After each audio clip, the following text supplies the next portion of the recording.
Hello. Hi, friends. So, please shut your eyes for a bit for the chanting of Om. Yeah.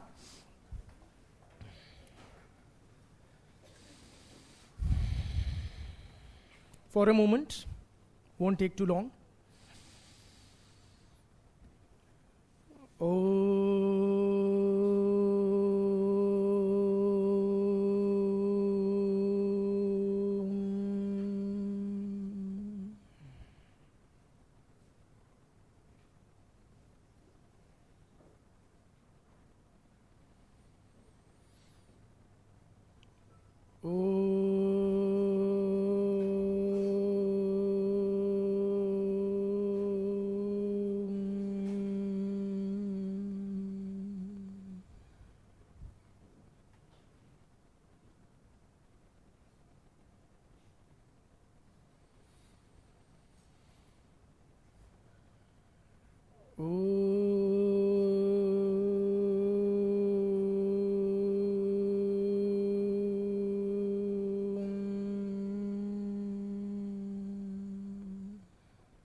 So,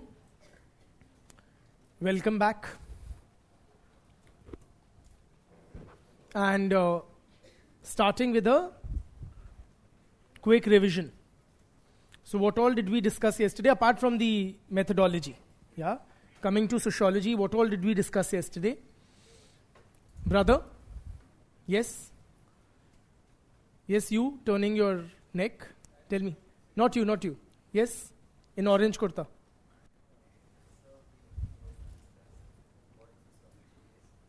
And what is sociology? What did we discuss? It is the study of society. All right. And then the Betty, the term sociology was coined by whom? Yes? Yes? Auguste Comte. Very good. In the year, brother? Brother? Only the brother I'm asking. Yes? Yes? 1838. Combining the term, Betty? Yes, Betty? Socius plus logos. Socius means? Ally or companion.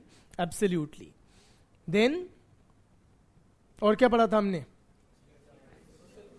हाँ, we study various social groups, which can be of two types. Brother, namely? Primary groups and secondary groups. And brother, what do you mean by primary groups? In red, yes?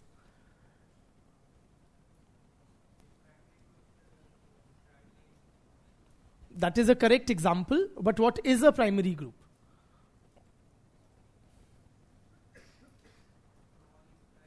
Very good. Small in size. Personal relationships. Or thoda sa? You're absolutely right. ठीक है, we'll make do with that. That's good enough. Brother, next to him, give me another example of a primary group. Family, he just said. A group of chuddy buddies, close friends. Yeah. Beti. The other types of groups are secondary groups, which are what? No, the Beti next to you. Larger in size. Huh?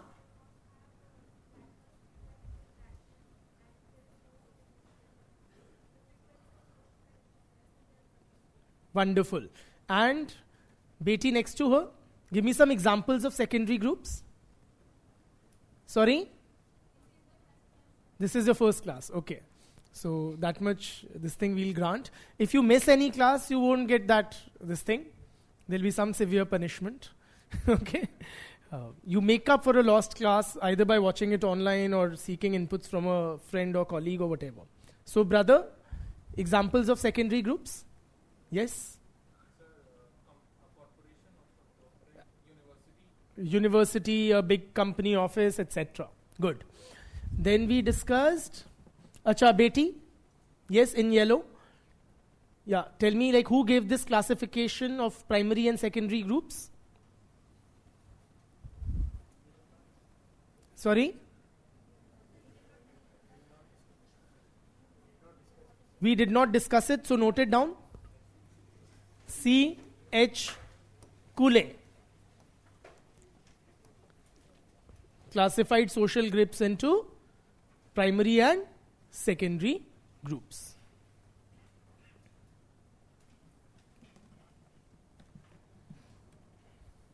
All right?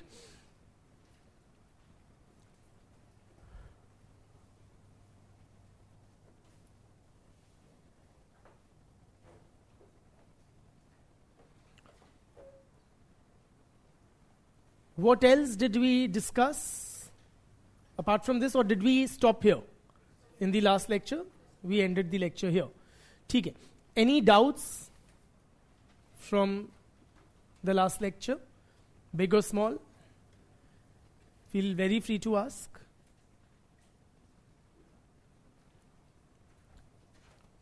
Any doubts? Anybody online? Feel very free to ask. Brother? He is asking, is a cricket team, how would you classify a cricket team, primary or secondary? What is the answer to that, brother? Secondary, he says. Do you agree, Beti? Is a cricket team a secondary social group? Does everybody agree with that? What is your this thing then? It has certain characteristics of both primary and secondary groups. So we cannot so neatly classify it as clearly and distinctly a secondary group. It does have primary group type features, right? Like a secondary group, it is purpose driven, but like a primary group, it is small in size. It does have some high emotions running. Okay? So it would be a combo of the two. Any other doubts? Yes? Okay. Any other doubts? Brother?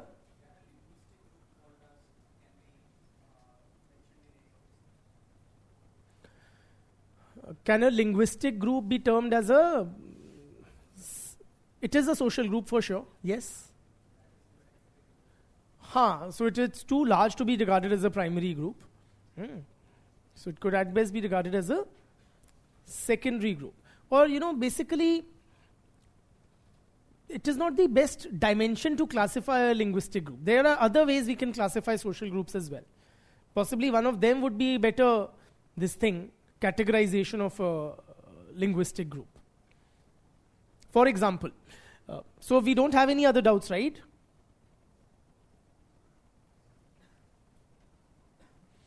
And another student is asking, are there any other classification of social groups? So yes, there are, as follows. William Graham Sumner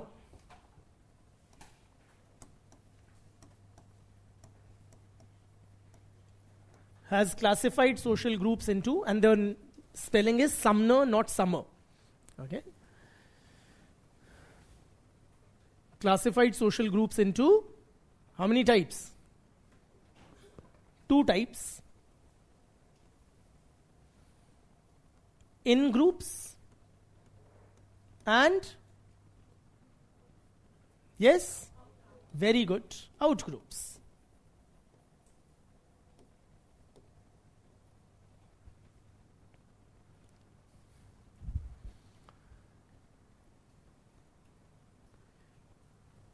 Now this classification, or whether a group is an in-group or an out-group, depends on the psychological orientation of the individual.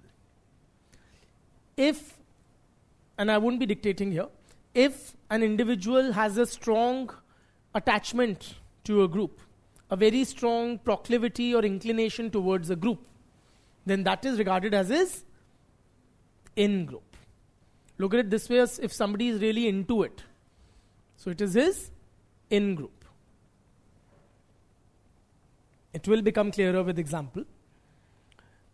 When an individual has a strong sense of attachment or inclination towards the other members of a group, it is for that individual, it is an in-group.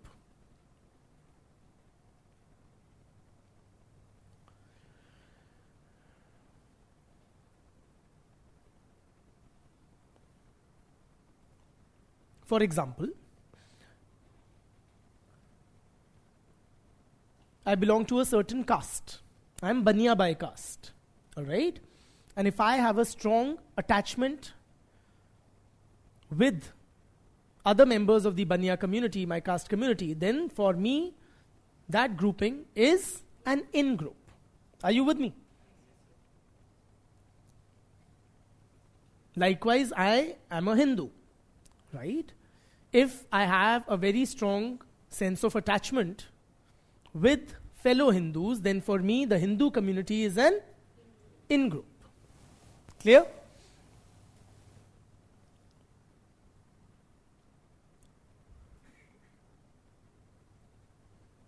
I'm so many things. I'm a teacher. If I have a strong sense of affinity towards fellow teachers, for me, the teaching community is an in-group. Clear?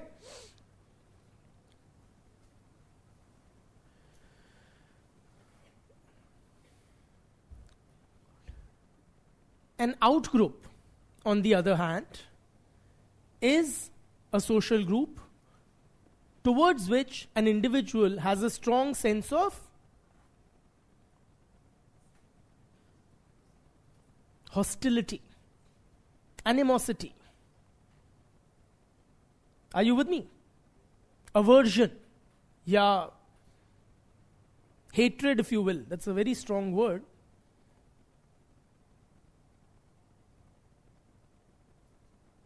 Then, for that individual, that grouping is an out-group. Clear? Sorry? I said if an individual has a strong sense of aversion or hostility towards the social group, then for him it is an out-group. Hostility means a sense of or a feeling of bear. Hindi ka bear. No? A kind of a dushmani.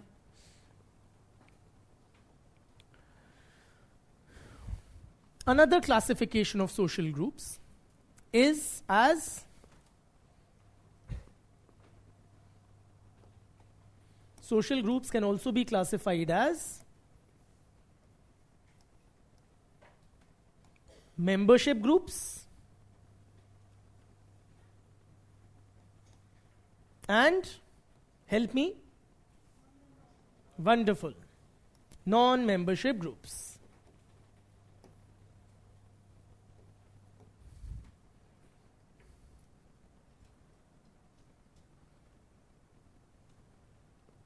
ध्यान से सुनना, बड़ा difficult concept है. Membership groups are those of which an individual is a member of.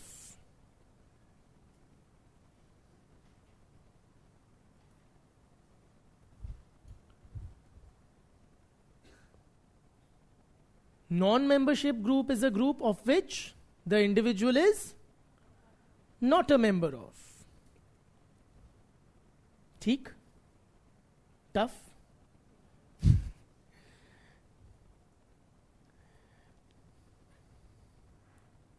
Some things are so elementary, one wonders why do they even exist? Why should such a classification or terminology exist? So, I'm a Hindu. For me, Hindus are a membership group. Muslims and Christians are non-membership groups. I'm a Baniya by caste, so my caste community, Baniyas are my membership group, and other castes, Brahmins and Jats and Gujars and Rajputs are non-membership groups. Right? Clear? Simple? Now you tell me, are membership groups and in-groups the same? And follow-up would be, are out groups and non-membership groups the same? Yes or no? Sure. Why do you say that? Give me an example. Can have? So, what are you saying? Okay, so, yes?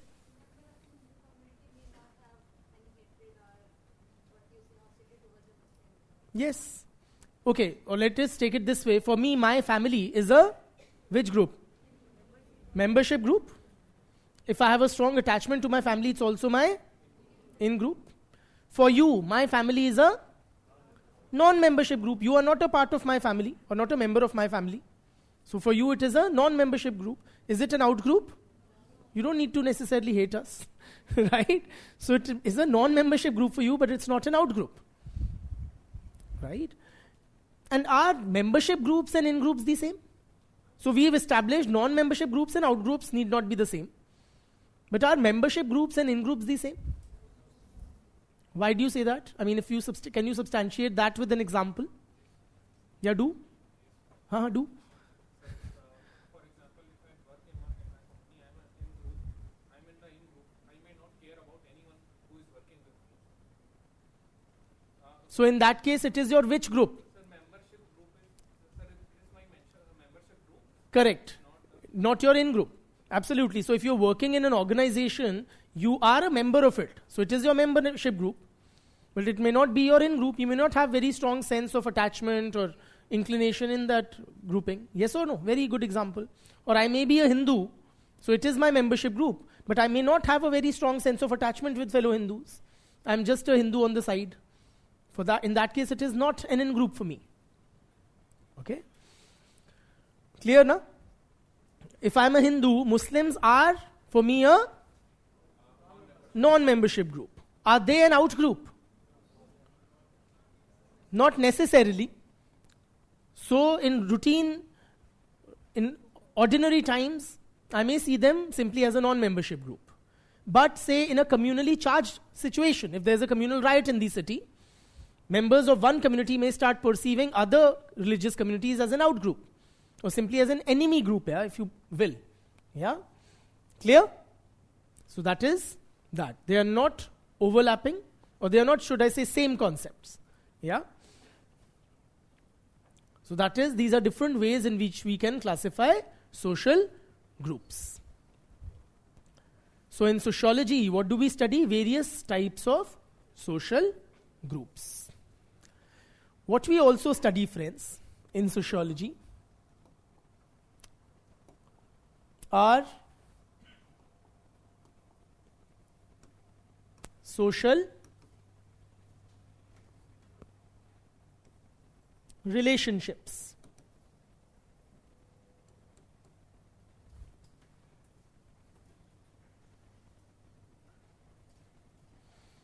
A question is being asked, who gave this classification of membership and non-membership groups?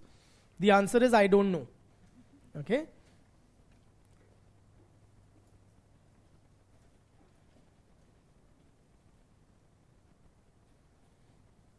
I'm being asked to repeat the definition of membership and non-membership group, so here it goes. A membership group is one of which an individual is a member of. A non-membership group is one of which the individual is not a member of. Where were we? Yeah, in sociology we study various social groups. We also study social relationships. Yes.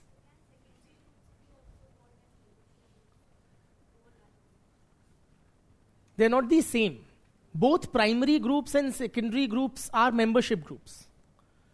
So the term membership group and the term secondary group are not same. Are you with me? But yeah, secondary groups and primary groups both are membership groups. Yes. Absolutely correct.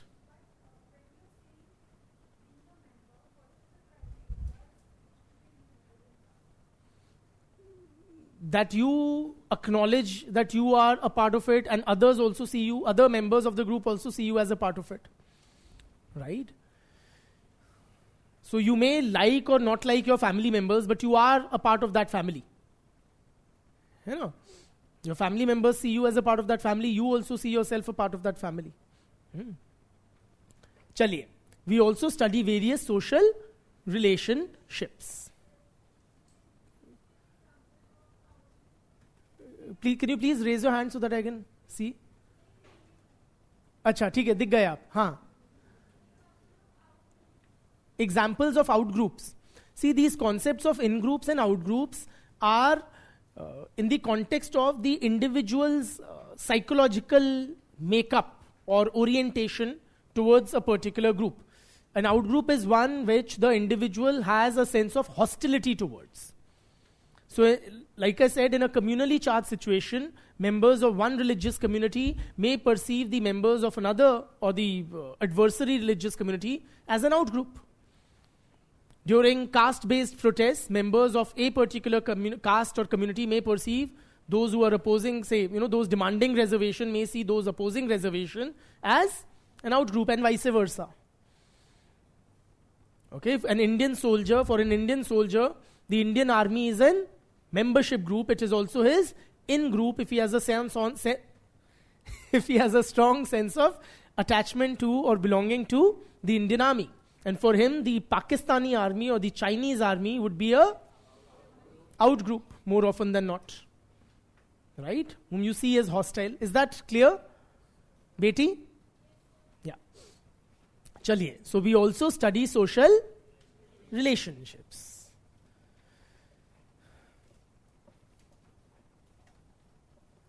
What kind of relationships do we study? Tell me. Are any of you in any kind of a social relationship? Or is that too personal a question to ask? Huh? Are you thinking, it doesn't behove a teacher to be getting into these things? Any of you in any sort of a social relationship? All of us are, yeah? All of us are. What kind of relationships do you have? Yes? The teacher-student relationship is one. Absolutely. Or student-student relationship. तो क्या है वो? Friendship. Okay. The parent-child relationship or teacher-student relationship, sibling relationship. Don't murmur, na? Raise your hand and speak a little louder and clearer.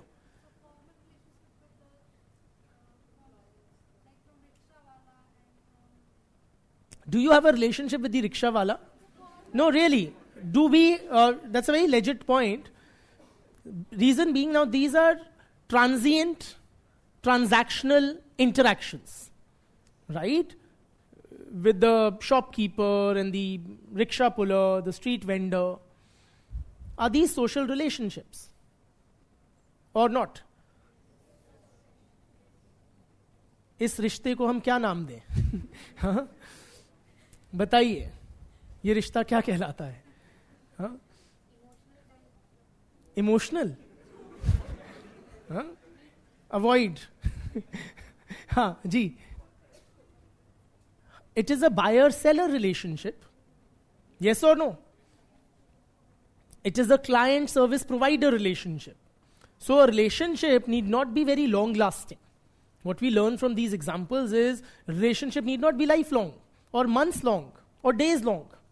Yes or no? But it is a relationship nonetheless. Why does the shopkeeper exist? What is the reason for his existence or his identity as a shopkeeper? Is to serve that nameless, faceless customer. Yes or no? उसकी रोजी रोटी, उसका घर परिवार, उसकी पूरा वजूद as a shopkeeper is thanks to that nameless, faceless customer. So relationships may be seemingly transient and transactional, but they are social relationships nonetheless. So we study all sorts of social relationships, more permanent or semi-permanent ones like the parent-child or the husband-wife relationship. The teacher taught relationship, the buyer seller relationship. और कौन से रिश्ते हैं हमारे, बताइए आपके. Brother, the, use simple भाषा, name the participants in that relationship. The relationship between brothers and sisters as countrymen. Okay, ठीक है. और Sir, there could be also a relationship between living and non-living thing as well. For example, living, so the relationship I have with my pen, you are suggesting, let's confine ourselves to human relationships for now. ठीक है. I can have a strong sense of attachment and whatever with my pen or this or that. actually, non-living thing per se, it could be with a Doggy. corporation as well. For example, if I work for a corporation, I could have अच्छा, ठीक है, ठीक है. Legal entities. हाँ. और human relationships, और कौन से रिश्ते हैं आपके जो आपने नहीं मेंशन किए हैं? सॉरी, बॉयफ्रेंड गर्लफ्रेंड रिलेशनशिप और romantic relationship. Brother, sorry, live in relationship. Okay, live in relationship. हाँ, और बताइए. That's fine, but who are the participants? He's saying symbiotic relationship. That's a between humans and trees. No, let's confine ourselves to relationships amongst human beings. हाँ, brother. Employer employee, very important. दुनिया कैसे चलती है ना, और वो कौन देता है जिससे चलती है? एम्प्लॉयर देता है, राइट? सो एम्प्लॉयर एम्प्लॉई, सुपीरियर और boss subordinate relationship, work related, work based relationships. The guru shishya relationship, the dharma gurus and the followers. Sorry, so do you have a relationship with Moody ji? You do or you don't? One sided, huh? It's like so many of your relationships. She doesn't even know I exist. Likewise, Modi ji doesn't know I exist. But I am head over heels. Huh? Is that kind of the way he puts it, one-sided relationship, wherein there is no personal acquaintance? Can that be regarded as a social relationship? Modi ji doesn't know that you or I exist. He doesn't know of us as individuals. So do we share a relationship with Modi ji or not? You bet we do. And it's a very, very important relationship. The relationship between the ruler and the ruled. Yes or no? The voter and the politician. Please appreciate. It is because there is a very clear, a very important social relationship. Modi ji may not know us personally, but our existence greatly affects his conduct. You won't see him doing bhangra from the Red Fort, right? You will see him delivering a very rousing speech from the Red Fort. Why does he behave in the way he does? He is addressing, after all, the nameless, faceless public that we are. He expects something from us. Compliance, votes, adulation, etc. Yes or no? So, long story short, personal acquaintance is not necessary for a social relationship. Are you with me? Okay? So these are the various and many more social relationships that we study in sociology. From parent-child, spousal, sibling relationships, friendships. Do you have a relationship with each other? What's your relationship with her or her? Or the girl sitting 3 rows back? Classmates. Any other more important? Competitors, beta. Competitors हैं आप. Yes or no?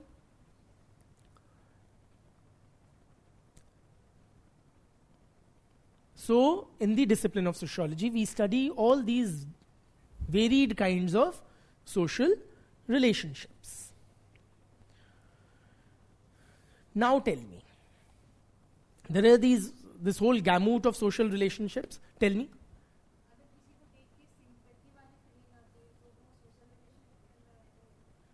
Give me an example. किसको देख के? So, social relationships also, she's saying, if I see a poor person on the road, a poor child on the road, and it, I develop some sort of empathy or sympathy for that poor soul, does a social relationship exist there as well? The answer is social relationships exist not only between individuals, but also between social groupings or classes.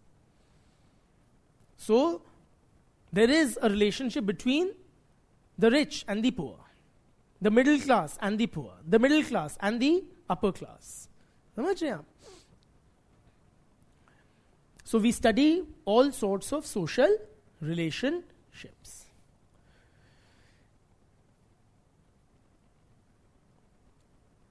These pauses are for you to jot down if you are jotting down anything.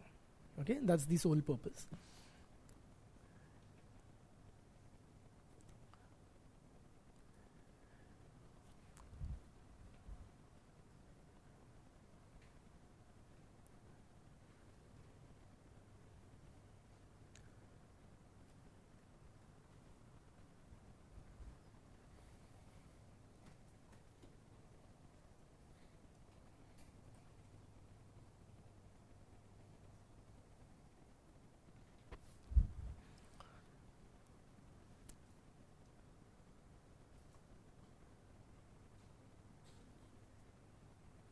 Please don't crosstalk.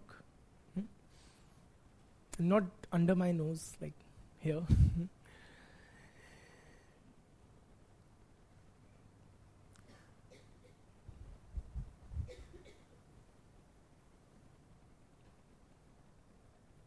Now, friends, tell me, now that we study various social relationships, you tell me, are human social relationships arbitrary and each one unique and of its own kind, or are they recurrent and patterned? In other words, or let us take it with an example. We all have or are a part of a parent-child relationship. We all have parents, of which we are the children of. So let us say one individual in this class, she has a certain kind of a relationship with her parents. He has a relationship with his parents, he has with his parents, I have with my parents, she has with her parents, and so on and so forth. There are many instances of parent-child relationship in this classroom.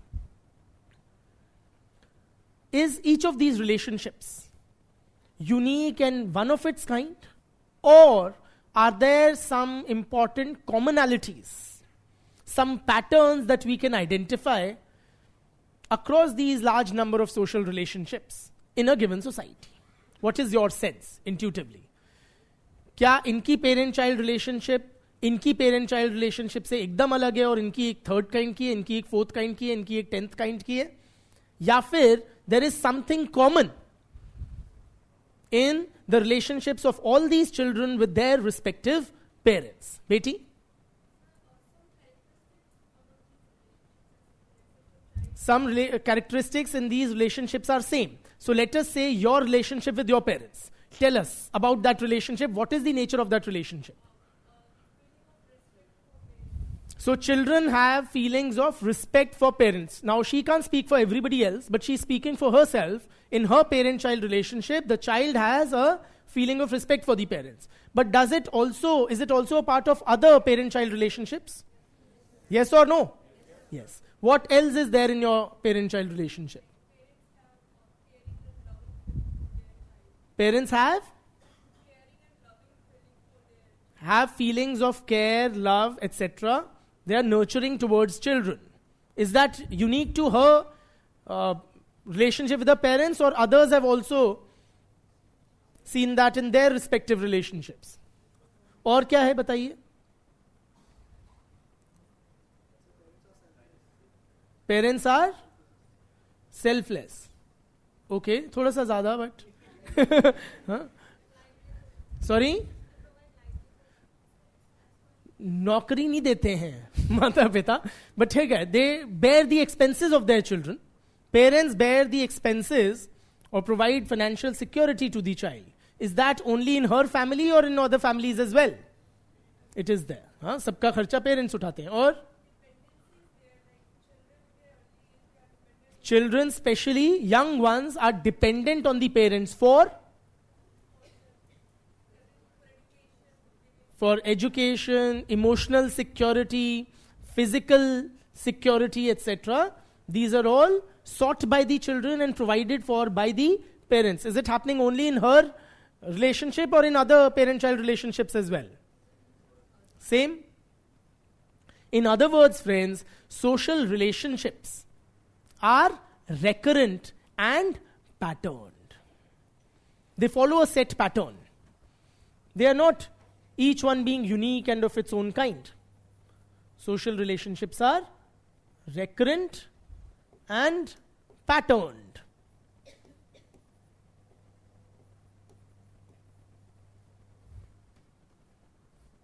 Recurrent matlab they reoccur.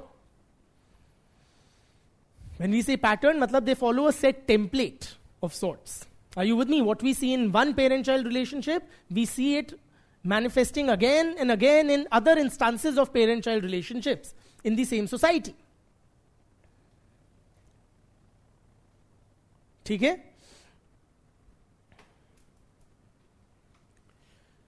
Let us now take up another social relationship, the husband-wife relationship. Now you all have witnessed or seen husband-wife relationships of either elder siblings or at the very least your parents. Now in your houses, now these are all different families, different houses, belonging to the same Indian society. Are these relationships, the husband-wife relationship, is that each one of it is unique and one of its kind, or is there a set template or a pattern which is followed in each or almost in each and every one of them, one after the other? Is the husband-wife relationship unique, each one of its kind, or patterned? So what is that pattern? Let us try to decipher or identify.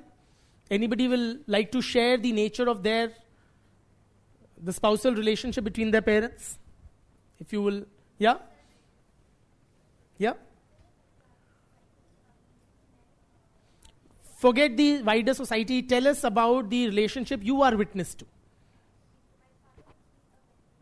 So in her house, it is the father figure who is the main breadwinner, and the mother is the homemaker. Is that only in her family or in a lot of other families over here? That the man is the primary breadwinner of the family. घर आदमी के पैसों से चलता है. Is that the case or no? In most families over here. Who is the primary breadwinner in your families, guys? Is it the father or the mother? Father. So that's not unique. What else? Sir, they complete and coordinate each other. Whether, sir, in household works or in economical conditions, they complete and coordinate each other. Whether the husband earns the bread and wife conditions the home and child. Or if both of them earn money and take complete charge of keeping home and children. ठीक है, so there's some sort of a division of labor and complementarity in that relationship. Is there also a certain division of labor in other husband-wife relationships that you've seen in your houses? That the husband is doing certain tasks, the wife certain others? और क्या है?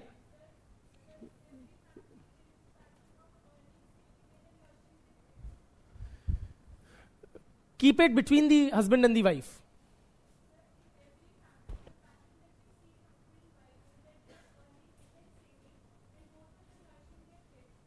Okay, so both are focused on providing or provisioning for children.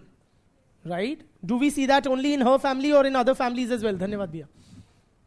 Yes, Beti? Which is what? They are legally wedded, and they enjoy certain legal rights and obligations as each other's spouse. Absolutely. And all of us would be following under the same or similar set of laws governing the spousal relationship. Yes? So point is, friends, the husband-wife relationship is also quite recurrent and patterned. Right? One thing. Does it mean it is the same? Does it mean every couple has the same equation, the same dynamics, the same level of compatibility or animosity, I dare say? Clearly not. So there may be minor variations. There are bound to be variations. Are you with me? So some couples might get along very well. Others may bicker over the pettiest of issues. But the broad template you would see remains the same.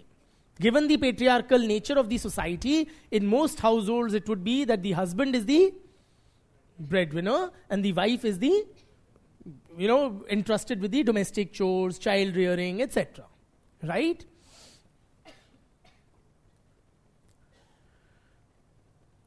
Likewise, say the teacher-taught relationship. I'm not the first teacher that you have had a teacher-taught relationship with, right? And you are not the first students I am having a teacher-taught relationship with. So in your earlier relations with the teachers, and we are relatively new to each other. We are just getting to know each other. But is there a set pattern? Is there anything common in your relationship with this teacher, which was also there in your relationship with the other teachers or your previous teachers? What was that? What was this standard or templated, patterned, recurrent teacher-student relationship? Sorry? Raise your hands and speak. Beti? All right. So the teacher imparts knowledge and the students imbibe knowledge. Beti? Sorry? So it is a relationship of mutual respect. Absolutely. Brother? Teachers try to clarify students' doubts. Brother?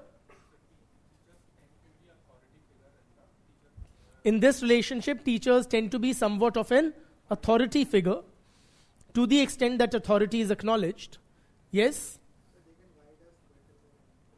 So teachers also play the role of a guide or a mentor to their students, not just, imparting domain-specific or subject-specific knowledge.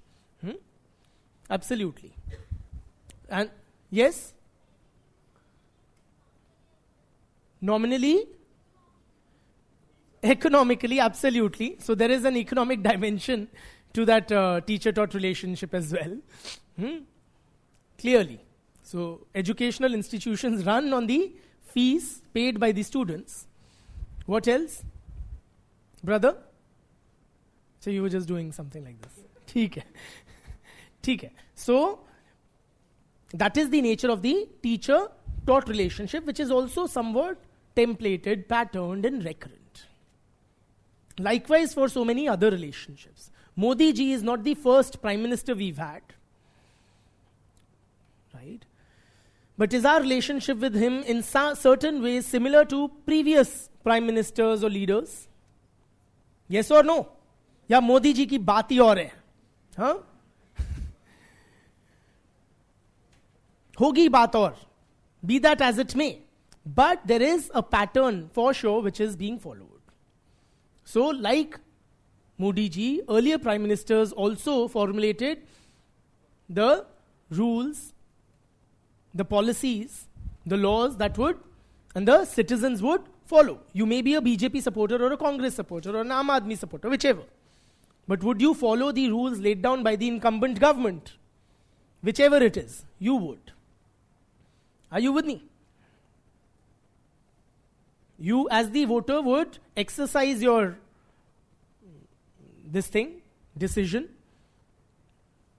during the elections. The politicians, irrespective of the party, would seek your votes or campaign and try to mobilize support amongst the masses. Yes or no? So it is also recurrent and patterned in the sense. A Modi ji may enjoy greater adulation or greater popularity than a Manmohan Singh or this or that. But still there is a broad similar pattern which would be followed. You would pay taxes irrespective of whichever government is there. Yes or no? You would avail facilities and government schemes, etc., irrespective of the party or the PM in power. So, there is a recurrent and pattern relationship between the rulers and the ruled as well. Clear? So, various social relationships are not arbitrary, are not unique in that sense. They follow a set pattern. They are somewhat recurrent, allowing for minor variations. ठीक है?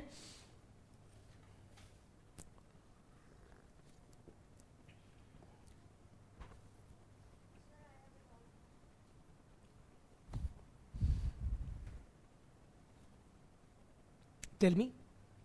Sir, suppose there is an American. I do have nothing to do with it, emotionally or transactionally. Sir, so do we share a social relationship? Not necessarily.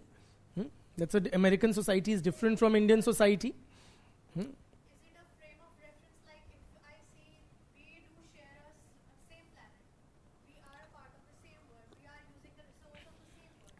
I'll put it this way. With globalization, the world is becoming a smaller place. Or, this phrase we use, it is becoming what we call a global village of sorts. So we are becoming increasingly interconnected with people across the globe, in different parts of the globe. So it is said, for example, that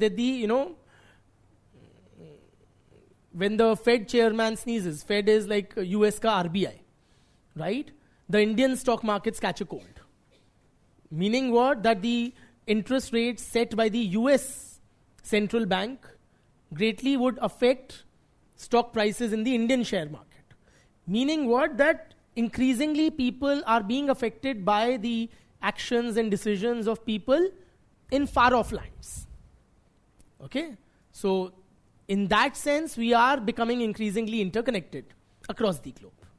For a relationship, so we do need to have some sort of emotional attachment. No, not necessarily an emotional attachment. Not necessarily an emotional attachment. Some sort of, should I say, an impact upon each other. Chaliye. So friends, we study all sorts of social relationships which are to a good extent recurrent and patterned. Now, do these social relationships exist in isolation or in groups or in constellation? For example, you have the husband-wife relationship.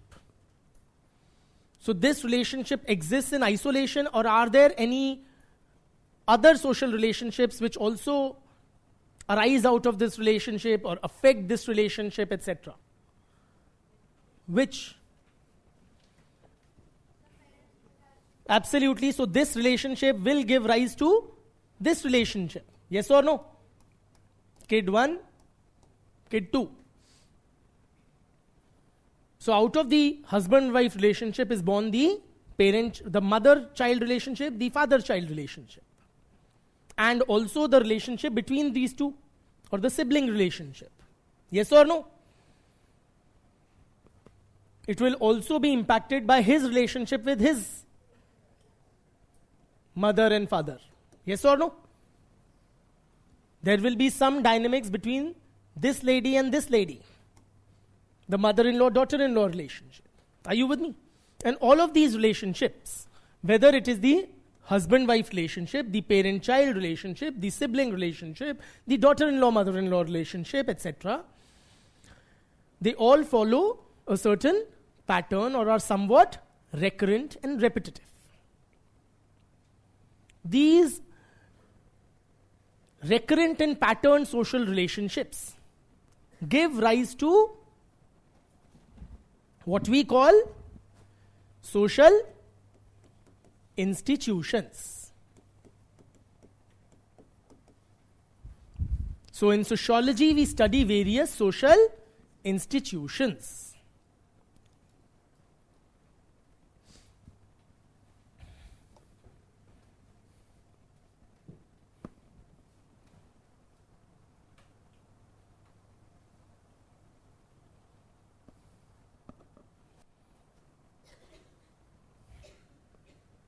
So these recurrent and patterned relationship of husband, wife, parent, child, sibling, sibling give rise to which social institution? What we call the family. All right?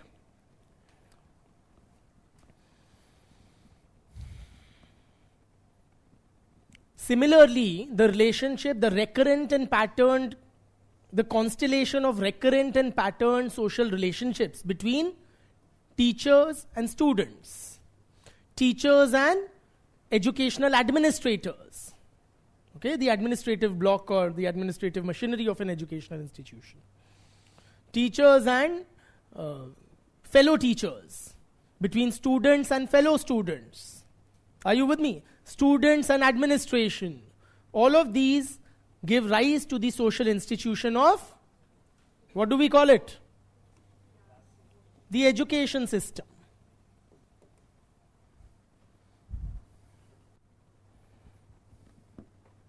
Yes or no?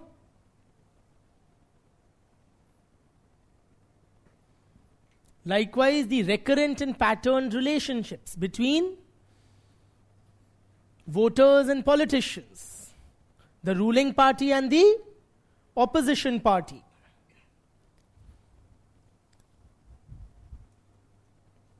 The legislature and the executive give rise to which social institution? The political system.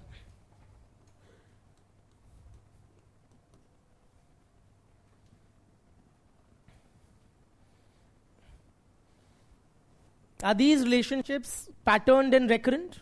Say the ruler-rule relationship is the relationship between the ruling party and the opposition parties also recurrent and patterned?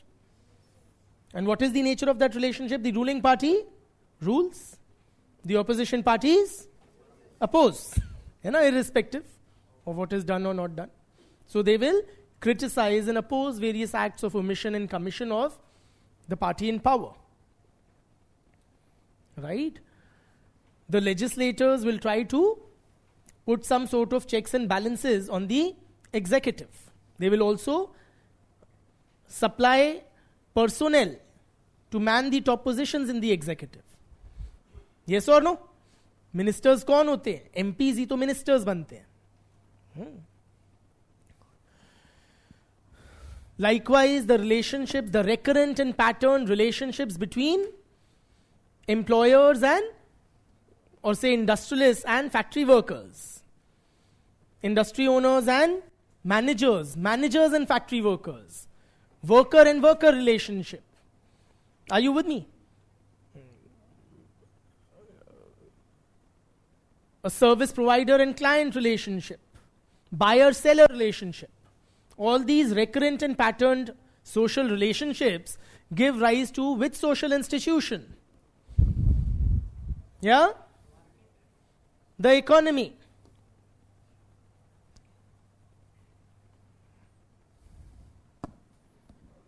All right? These are the major social institutions.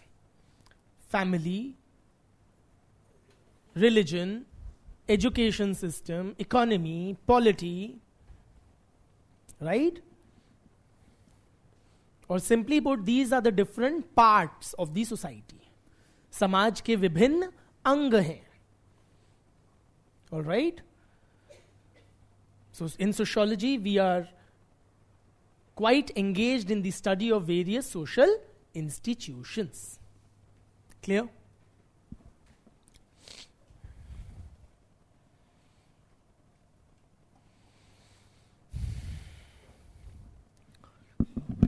According to Ginsburg, please write, according to Ginsburg, social institution refers to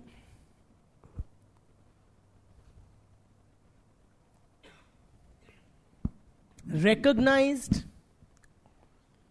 and established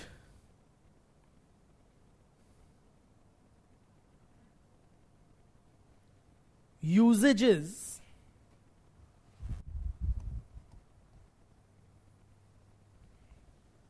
governing relations between individuals and between groups.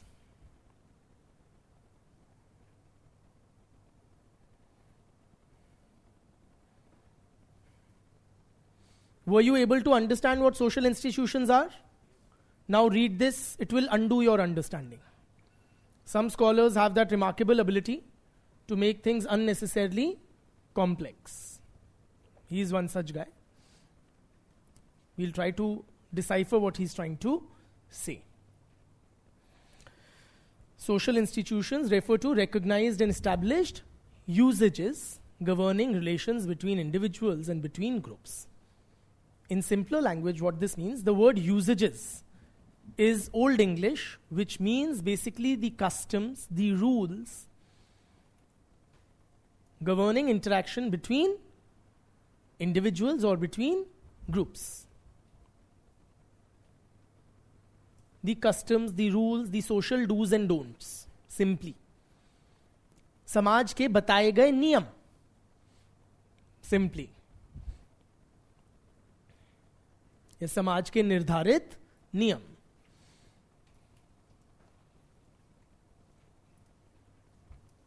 Governing relations. For example, in the teacher-taught relationship, we discussed there are certain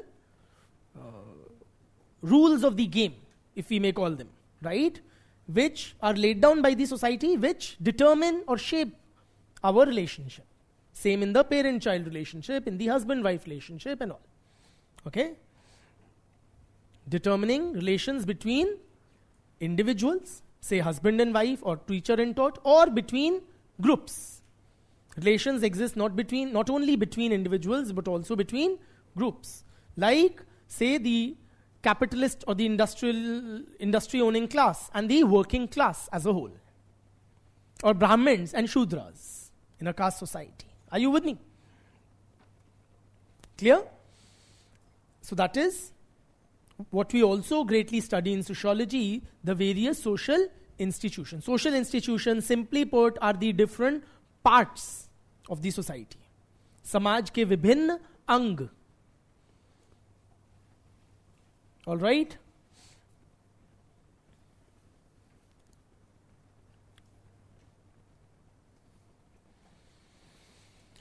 In sociology, friends, we also study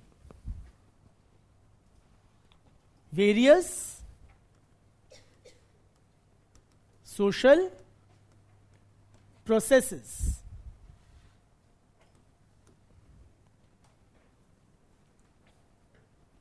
We study various social processes.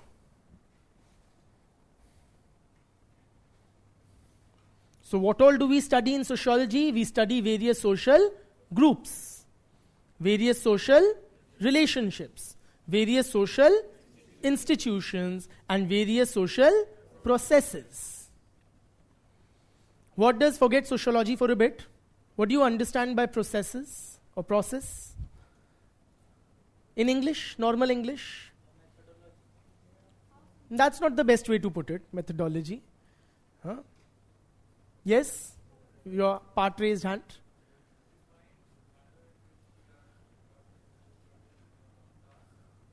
You guys are all from science and engineering backgrounds, it seems. You have a very well-defined methodology and a defined manner in which a task, making of something, that's more loose and therefore more apt. How to do a thing? Social processes, the word process simply indicates way of life. Like the Supreme Court said, Hinduism is a way of life or something. Why so rule-based? Yeah. Why should it be so rule-based? Process. Basically the word process indicates that something is happening. Something is going on. कुछ हो रहा है. कुछ घटित हो रहा है. That is simply the meaning of social processes. Something which is underway, happening, simply. It may be very rule-based or maybe, following a certain methodology or whatever fancy scientific terminology we were following. Or it may not be. It may, for that matter, be very arbitrary. But kuch ho raha hai. The word process indicates the occurrence of something. Or something, going on. Right? So tell me, friends, what is going on in our society as we speak? What kind of social processes are underway in our society as we speak? क्या हो रहा है हमारे समाज में? बेटी? Urbanization हो रहा है. Globalization हो रहा है. Yeah. Yes, all, new legislations are being proposed and discussed.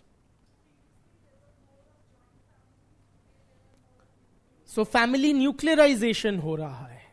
When we say urbanization हो रहा है, what do we mean?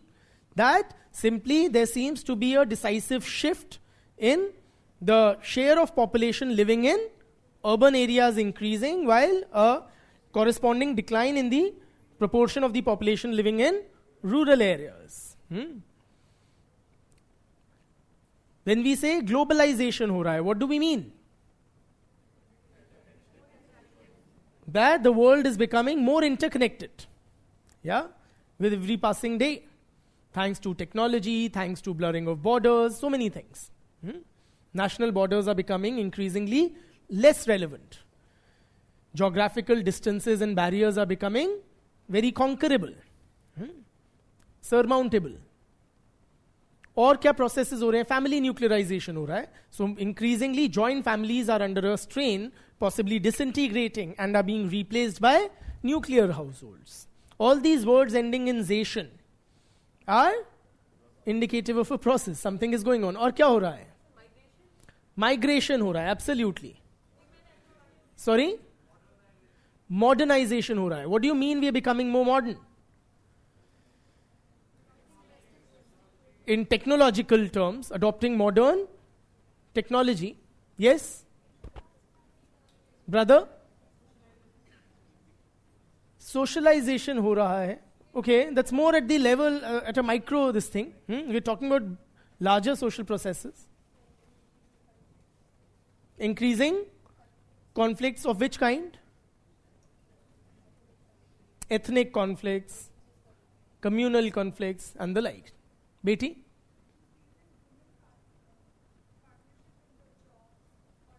More women joining the workforce, and so on and so forth. ठीक है. So we also are greatly engaged in the study of various social processes such as लिख लो दो चार, urbanization, modernization, westernization, globalization.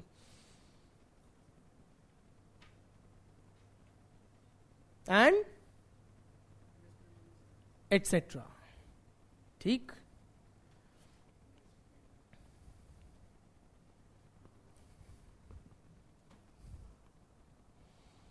Some students are using fancy, difficult words like Sanskritization,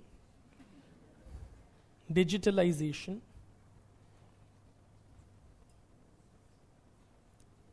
democratization, yes.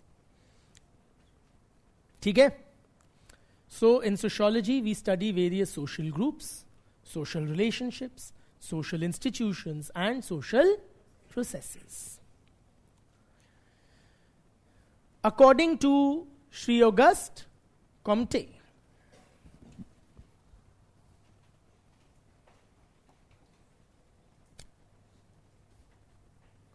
sociology is the study of social statics.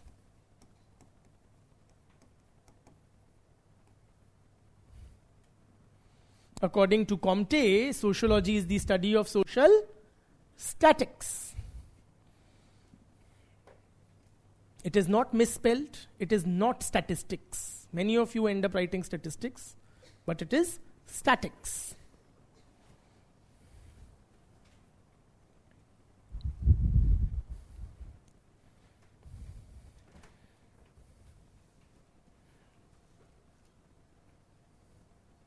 What does the word statics indicate? Forget sociology in English. Sorry? Something unchanging, a certain constancy, something remaining the same as it was, is what we call static.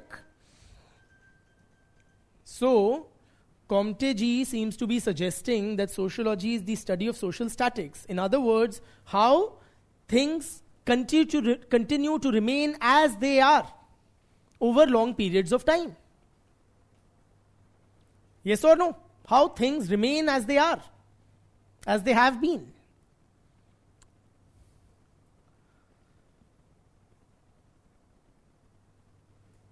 But doesn't that sound grossly off the mark?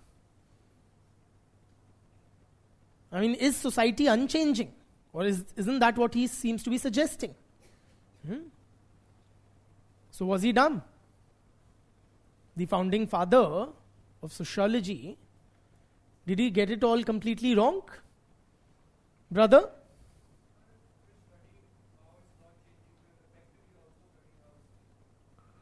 Okay, at a broader philosophical level, yes. But, I mean, what I'm asking you is, isn't he wrong in suggesting that in several ways society is not changing? Or do you agree with him, let me put it this way, do you agree with him if he's suggesting that there are certain aspects of our social lives which are continuing for long periods of time? What? What are those statics in our society? Caste. He is saying caste is a static in Indian society. Let us first evaluate, is that right? He's suggesting caste is so unchanging. 2000 years back, Indian society was divided into castes. 21st century, we are still divided into castes. इसीलिए कहते हैं जाति कभी नहीं जाती. That caste has a tendency to stay, to stick.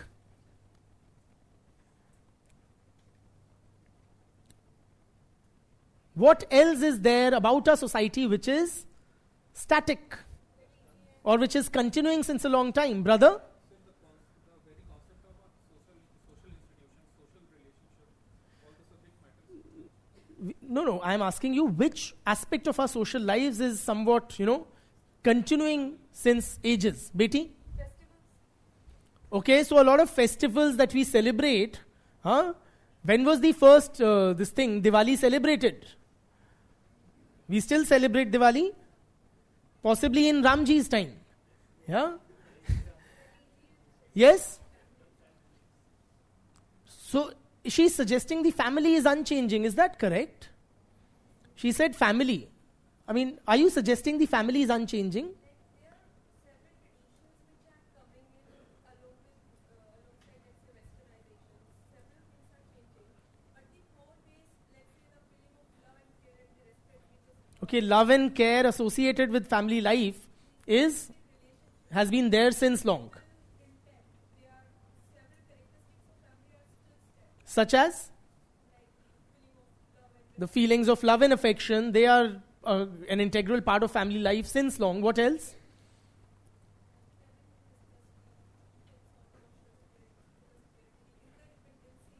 The interdependence amongst the members. All right. Brother? Yeah, either of you.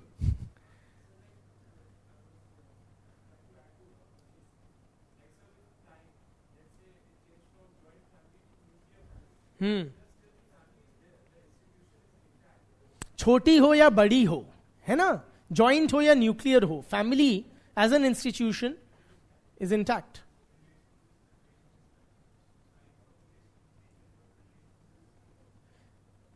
Let's be more specific than that, है ना? Which social relations and how they are same as they were is what we are trying to decipher. Beti, don't use difficult concepts which we at present don't understand. ठीक है? We don't use terms like cultural lag. Plain speak. Sorry? Culture remains the same. Constant. Marriage. Concept of marriage is the same, or are we also now on the verge of accepting same-sex marriages? Brother? Education. So is it the same? Is the education system same? Brother? Such as?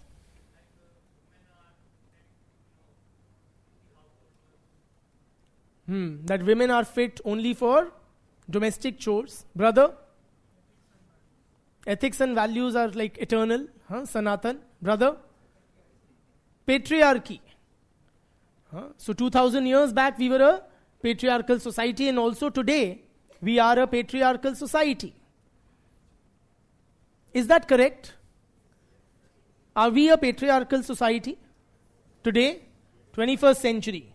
All you empowered women with a pen in your hand, mightier than sword. Are we a patriarchal society? So it is quite remarkable really how 5 generations back, 10 generations back, we were patriarchal, simply means male-dominated society. Yeah. So how 5, 10, 15 generations back, we were a patriarchal or male-dominated society, and even today, we are a male-dominated society. So a lot of things about society, friends, be it the caste system, be it patriarchy, so many of the things that we mentioned or discussed here, be it our festivals, they exhibit a remarkable continuity over long, long periods of time.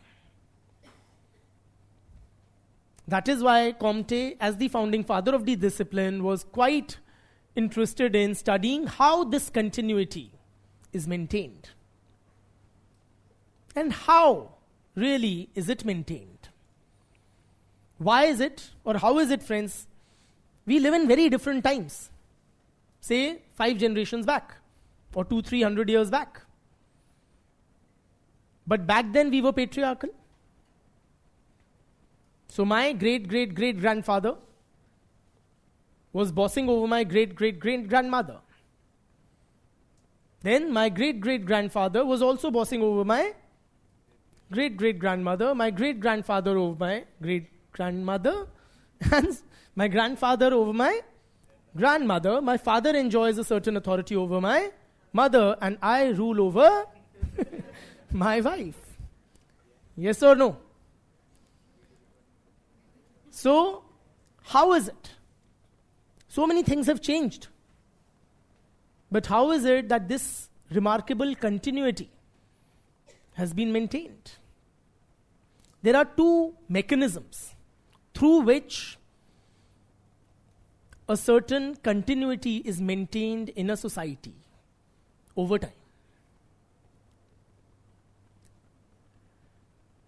The society ensures continuity through 2 main mechanisms.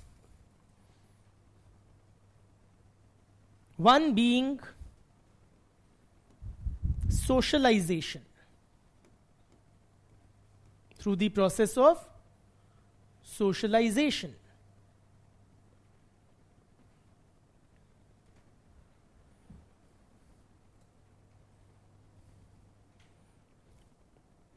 We are trying to appreciate how continuity is maintained in society over long periods of time. The first mechanism for that is socialization. Socialization means what? Simply, the newer generation is taught the ways of the society by a previous generation.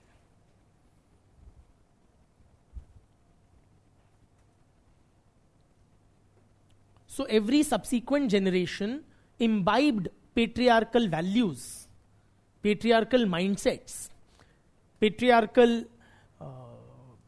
structures, patriarchal practices from the previous generation. Yes or no?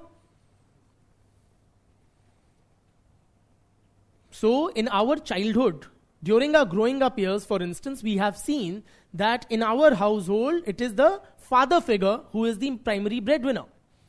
And the domestic chores, raising of children, etc. are primarily the responsibility of the female. Yes or no? Or the mother figure. Both boys and girls are raised thus. Are you with me? So मेरे परदादाजी से मेरे परदादाजी ने सीखा, उनसे मेरे दादाजी ने सीखा, उनसे मेरे पिताजी से सीखा, उनसे मैंने सीख लिया. The custom of dowry going on since ages. Yes or no? So we learnt it through the ages.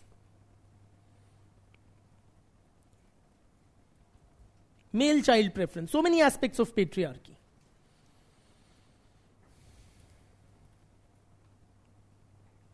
That is why society was patriarchal 2000 years back, 500 years back, and is patriarchal today.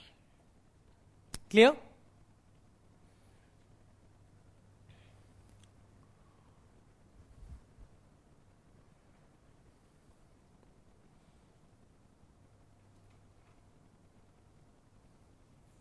But unlike our grandparents and great-great-grandparents, we are quite educated, aware, connected, liberated kind of souls. Yes or no?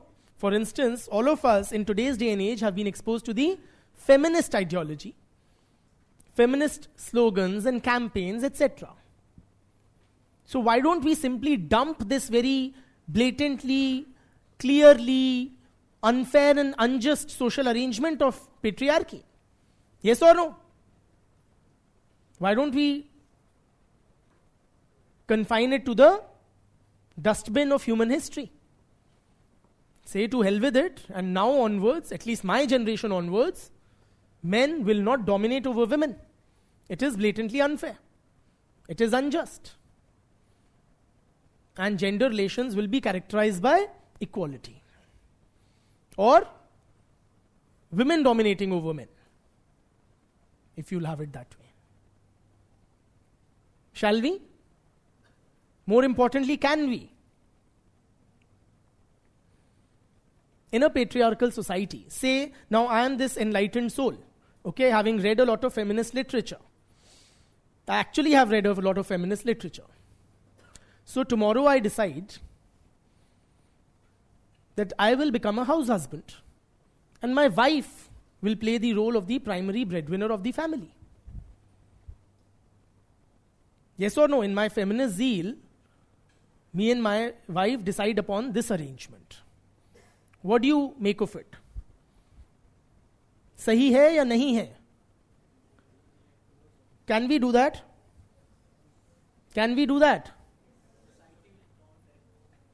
Society sir आपको छोड़ेगी नहीं, ताने मार मार के काम करने जरूर भेजेगी. हाँ? Absolutely, friends. That brings us to the second mechanism through which society ensures continuity, which is through social control mechanisms.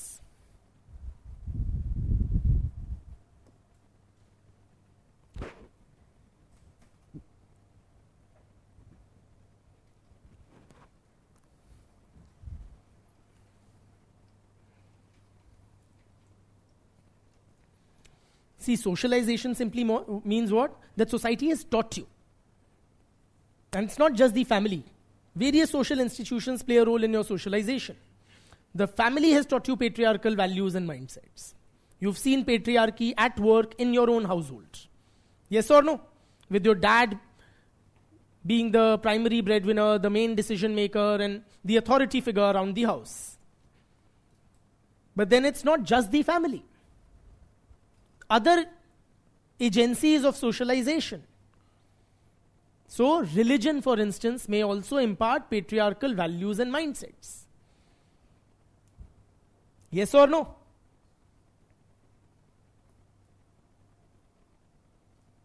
Mass media may also promote, encourage, inculcate a patriarchal worldview. Yes or no?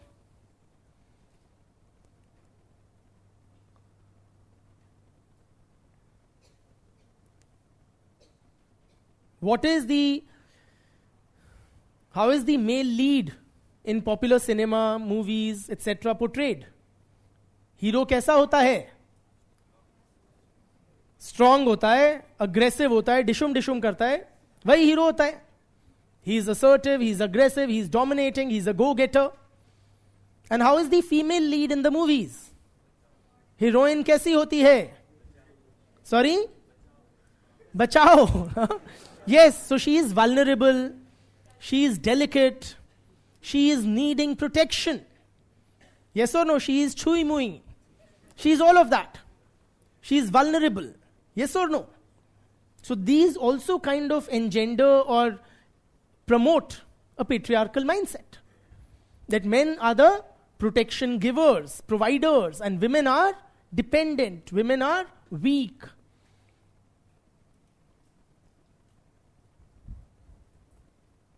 Are you with me? So through various agencies of socialization, we internalize. हम सीख जाते हैं समाज के तौर तरीके. So if the society is patriarchal, we imbibe, we learn, we internalize patriarchal norms, patriarchal values, patriarchal mindsets. Clear? And if one enlightened soul decides not to adhere to the societal patterns, then social control mechanisms. So try be a house husband and you will be subjected to ridicule, mocking.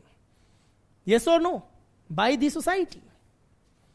तो 2 दिन रह लोगे घर पे, 5 दिन रह लोगे, 6ठे दिन अपने आप भाग के काम पे आ जाओगे. Yes or no? आधे मर्द इसी चक्कर में काम करते हैं. ठीक है.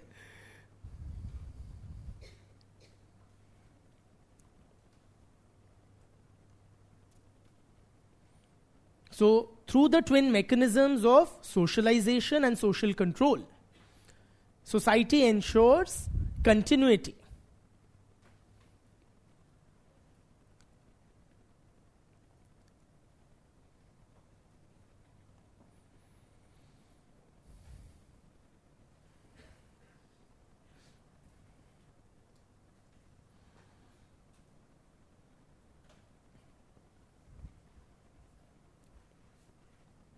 The pauses are for you to write whatever has been discussed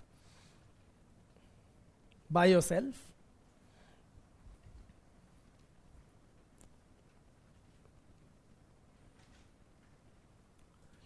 Now tell me, friends, shall we continue? If you're done writing? If we say that there is continuity in society, does it mean that the society of today is the same as the society of 5 generations back or 100 or 1,000 years back? Yes or no? Clearly, no. There is continuity in many facets of our social lives. But no society is completely static. No society ever is unchanging. Please appreciate. In other words, while there is a continuity in many aspects of our social lives, it is also equally characterized by changes in several aspects. So Comte said that sociology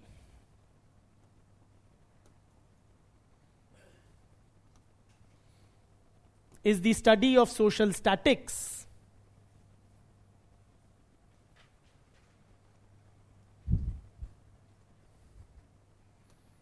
and social dynamics. Sociology is the study of social statics and social dynamics.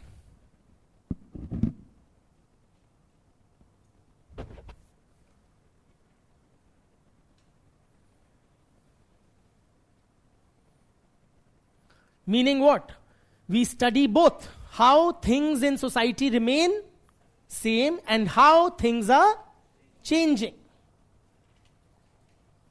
Both are simultaneously happening in society. There are many things which remain, which continue as they are, while there are also several important changes taking place in society.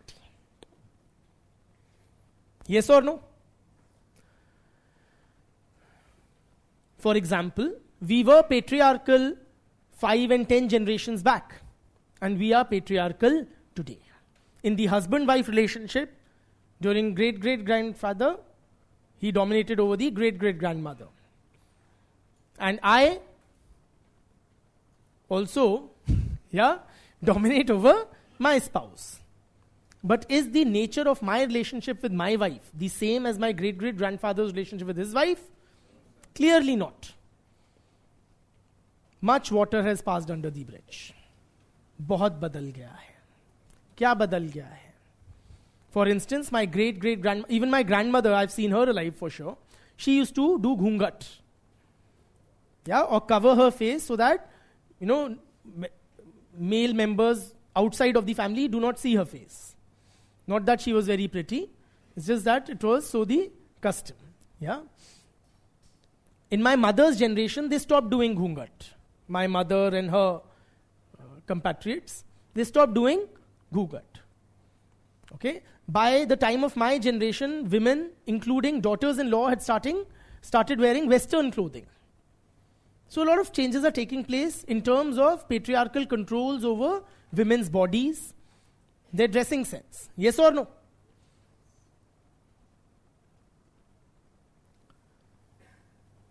In my grandmother's time, the women folk were not educated. My wife is highly educated. Are you with me? So there is a clear perceptible difference there. And with education comes some element of empowerment as well, of greater awareness, greater, you have more women-friendly or women-supporting laws today than in my grandmother's times. You have a much more visible, much more in-your-face feminist movement than there was in my grandmother's times. Right?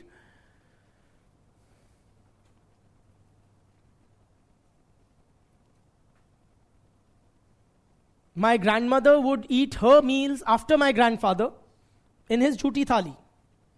Yes or no? She would stand by him while he was eating.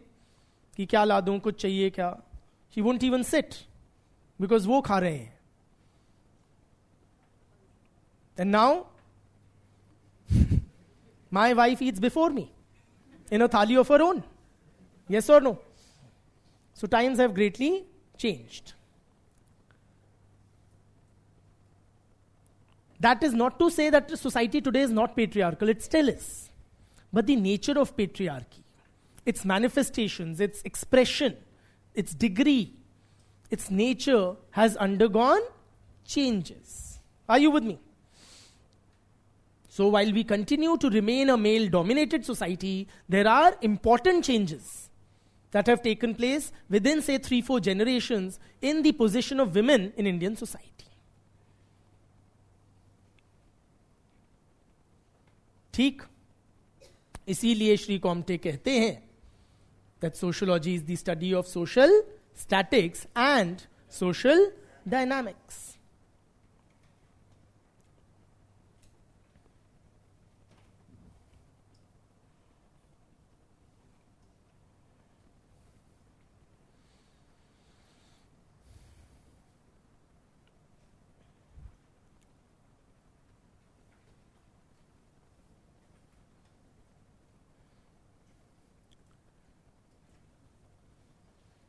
Let us end this part of our discussion, not the day's lecture, this part of the discussion with some standard and easy to remember definitions of sociology.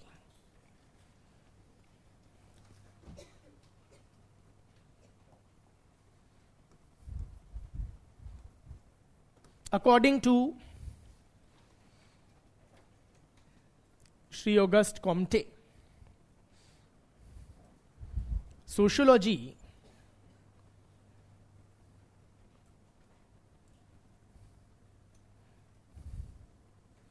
is the science of social phenomena.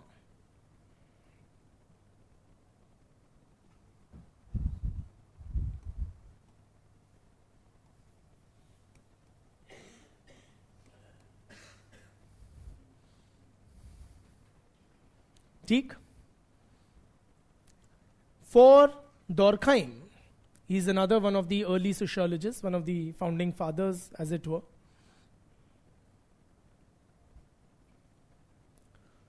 Sociology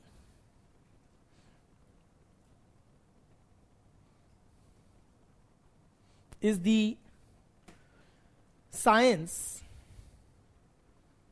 of social institutions.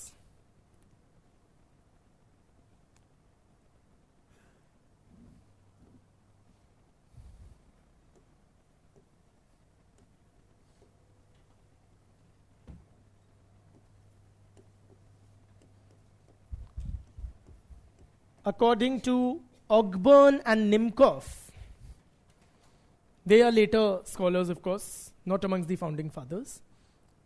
According to Ogburn and Nimkoff,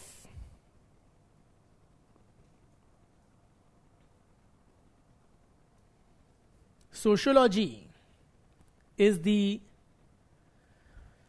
scientific study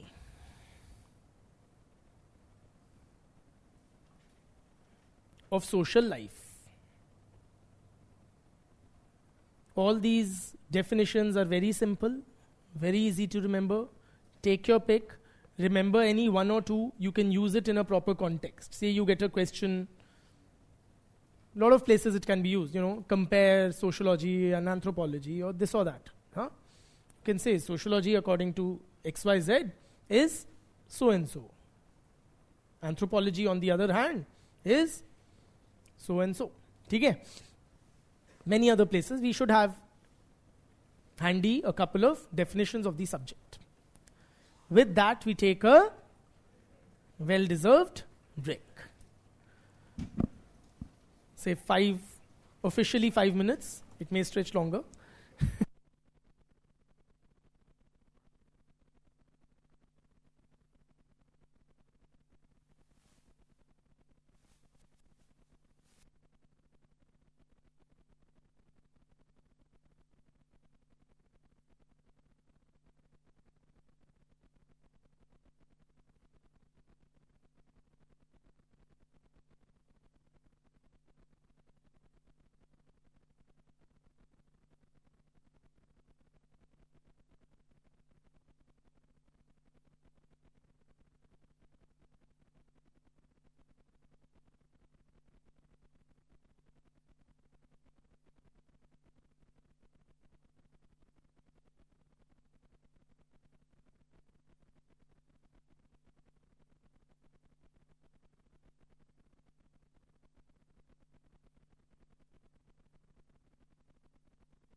Hello?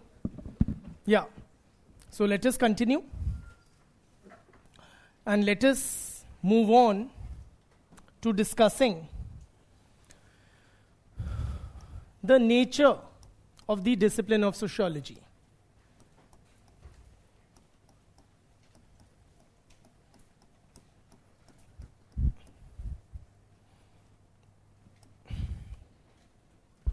किस type का subject है जो हम पढ़ने जा रहे हैं? We've already discussed what is sociology in a very basic, rudimentary fashion. We've discussed what is the scope or the subject matter, what all we deal with. We deal with, quickly, social groups, social relationships, social institutions, and social processes. Or as Comte would put it, sociology is the study of social statics and social dynamics. Meaning what, brother? How things are continuing in society and how things are changing. Both. ठीक है. Now moving on to discussing the nature of the discipline of sociology. कैसा subject है ये? क्या बात करता है? Let us try to appreciate. कैसा subject है बच्चों? बढ़िया है. So, okay, let's begin with this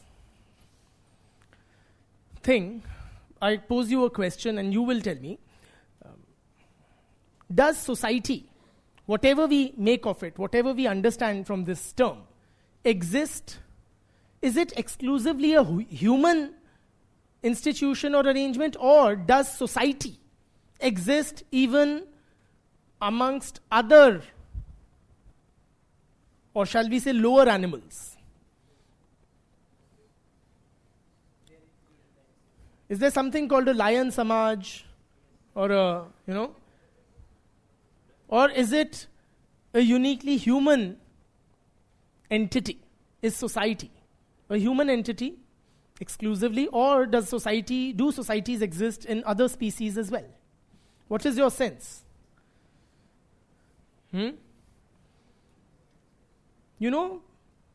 Roughly about, you've lived in human societies and I'm sure you have some knowledge of the animal kingdom. So what's your sense? Do other species have something like a society? What about them is like, society-ish? Tell me. Raise your hands and speak. Beti?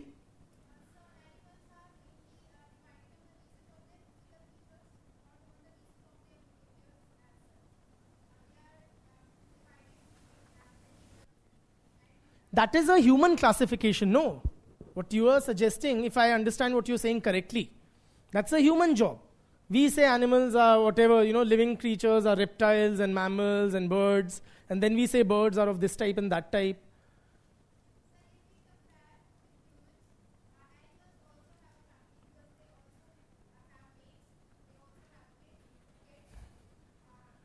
Okay, very interesting. So do animals have families like human beings do? Do they have like a spouse or a partner? Of course, they don't breed in isolation. So they definitely have a mating partner. But is that mating partner in animals something like a pati-patni wala rishta? Is what we are trying to understand. They do have offspring for sure. But is the relationship between the lioness and the cubs in any ways similar to, or any ways, comparable to the human mother-child relationship? Or animals are, just out there in nature and we are kind of conditioned by society? Beti? Sorry?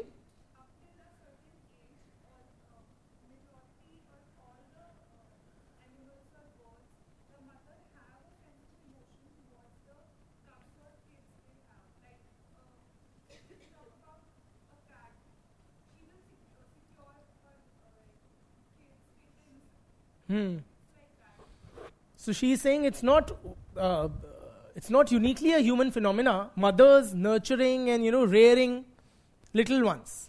Even whether it is lionesses or cats or dogs, across species, in fact, we see this, what we may call mothering. Rearing kittens, unko breastfeed karna, to teach them the basic skills. So many of these things. Yes?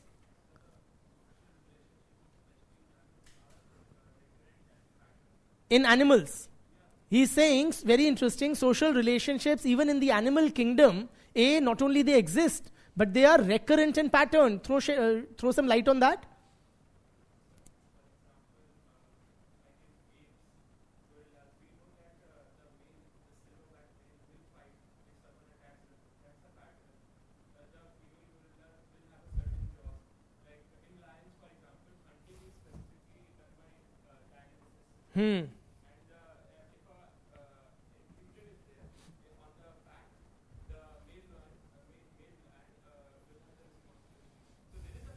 So, like in human societies where, the men are the aggressive, dominating lot, in many animal species also, they are the protectors, they are the whatever, of the group. Very interesting.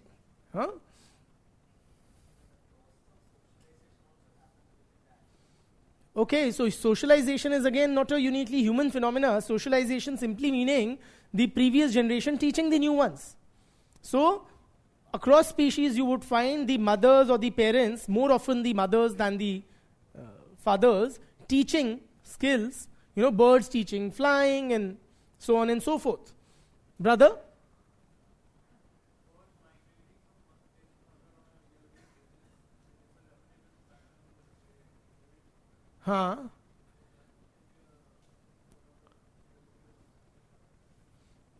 Okay, so there's some definitive pattern. It's not arbitrary, is what we are trying to say, Betty. So they tend to stay in groups too. For example, Like human beings. bees hives or herds. Absolutely. They are almost all the same. So many animals, and we've rattled in childhood the different names for these. Lions are in packs, and animals are in, elephants are in herds, and blah blah. So a lot of animals live in groups like human beings do.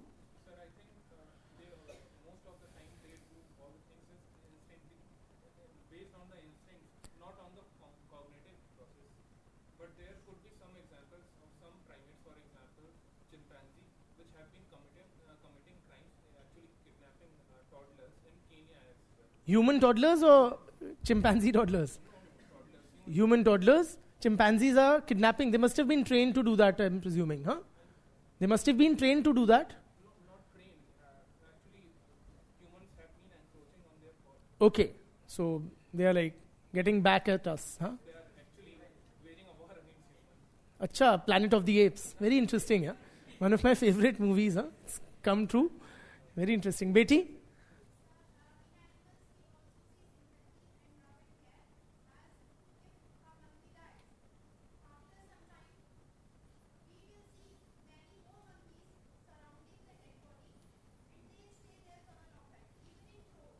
And they exhibit some sort of what we can in human terms call sorrow or grief.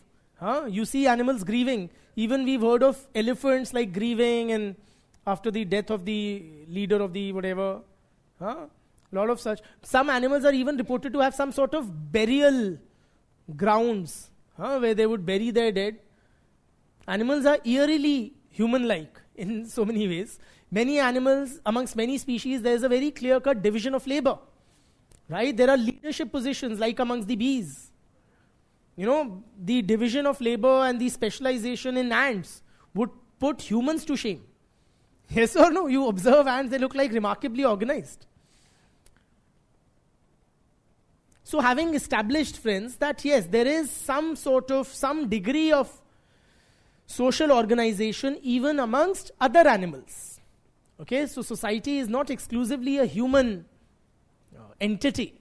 Some degree, some perhaps less evolved, but some degree or less complex than human social organization, but some sort of social organization also exists among several other species. Now tell me, having established this, does sociology study relationships in the animal kingdom? Or are we concerned only with human relationships? What's your sense? Do we, as an academic community or as a subject,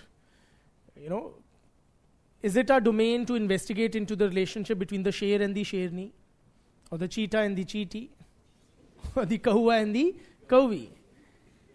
Do relationships in the animal kingdom come within the purview of the discipline of sociology? Or is it out of our purview and we leave it to zoologists, botanists and other it's? Kya hai? What is your sense? They also have some sort of a semblance of a social organization. What do we as a discipline study? What is your sense? Come on. Humans? So likho. The discipline of sociology concerns itself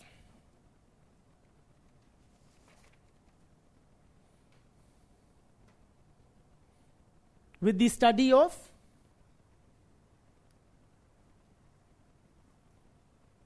human societies, human social relationships,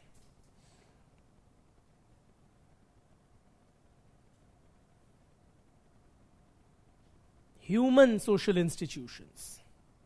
So we do not delve into the animal kingdom. Right? Clear?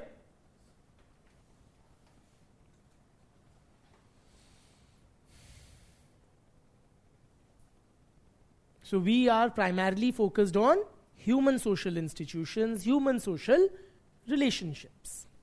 Having said that, does that mean that the goings on in the animal kingdom are none of our concern? हमें कोई मतलब नहीं है शेर और शेरनी के बीच में कितनी लड़ाई हो? Or do we in any way concern ourselves as sociologists with any aspect of the animal kingdom?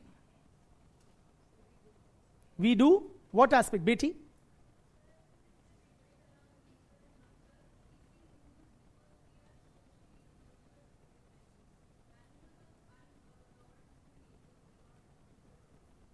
So, the discipline of sociology. Okay, Betty?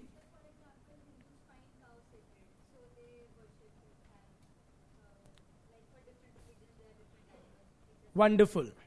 So, do we, as sociologists, study the cow? Absolutely. We do engage ourselves with the sacredness of the cow for Hindu Samaj. That is a question worthy of sociological analysis. Are you with me? We are not concerned with the cow's relationship with the, what? The bull. Okay, or the cow and the calf. Okay, or between cows. That's not a concern, but yes, how the sacredness is associated with the cows in the Hindi community would be a matter of sociological investigation. Yes?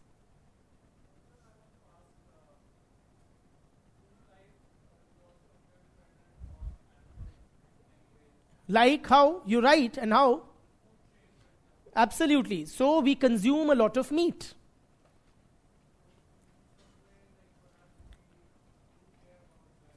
Absolutely. And for instance, in recent times, it has engendered a global pandemic. Yeah, the COVID-19 pandemic apparently had zoonotic origins. It was through the consumption of bats or whatever, bat soup, that it entered the human population. So is that of concern to us? Absolutely. It has fundamentally transformed or significantly affected our lives. That would be of great interest to sociology. Since 1960s, friends, there is this growing subfield within sociology of what is termed as environmental sociology. Are you with me? in which we are concerned about man's relationship with animals. We acknowledge, we recognize we do not exist in isolation, but as part of a wider ecosystem. Human beings don't exist in isolation, but as a part of a wider ecosystem. Are you with me? For instance, there is growing man-animal conflict. Yes or no? Like somebody gave the example that humans encroaching upon the forest covers, etc. So animals, like I think it was the case of chimpanzees kidnapping, of all things, human babies, asking ransom also. Give us like 2 kgs of banana and then we'll release a child, possibly. But whatever, there are real instances of, say, tigers, etc., also whose lands have been encroached upon, or there's this in Kerala, an elephant corridor, yeah, through which we have built roads, etc. So that is of interest to sociology. Wherever other species, they impact on human lives, that is of interest to sociology. Whether in the realm of religion, such as the veneration of cows in Hinduism, and similarly in many other cultures, many animals, birds, etc. are considered as sacred. That would be of interest to sociology, or to these, in the sociology of religion. A lot of, in many modern societies, pets, people enjoy very strong bonds with their pets. There have been instances where people have willed their wealth to their pets instead of their human children. Yeah. In fact, nowadays, pet owners prefer to be referred to as, dog parents. It's like demeaning to call them a pet owner. So there's a very strong level of attachment many people have to their pets that they raise. Or say the impact of several diseases or global pandemics like the COVID. How it has impacted. All of these would be areas of legitimate concern and analysis in sociology. Betty? So new terms like veganism can also be considered? Yes. So the whole vegan movement, right, that you give up any products arising from animals or using animal derivatives. Absolutely. That would be of great sociological interest. Right? Okay? So while we do focus on human relationships, human groups, human societies, and not concern ourselves with the goings on in the animal kingdom per se, but increasingly we also focus upon the relationship between man and nature, or man and other species. Okay? Wherever we cross paths.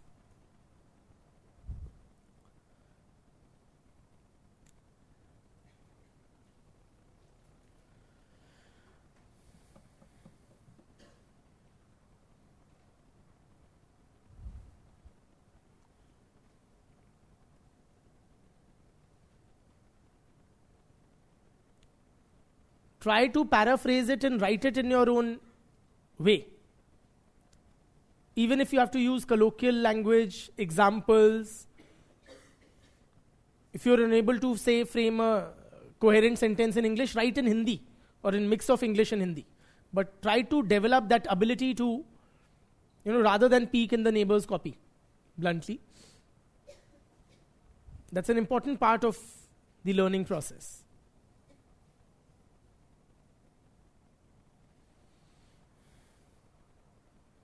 And just to reiterate, we had discussed that the discipline of sociology primarily focuses on human relationships, human institutions, human groupings, human societies, and not those in the animal kingdom.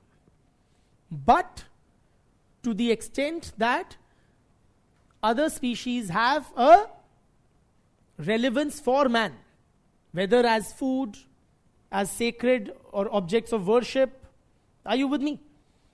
Or as a source of disease.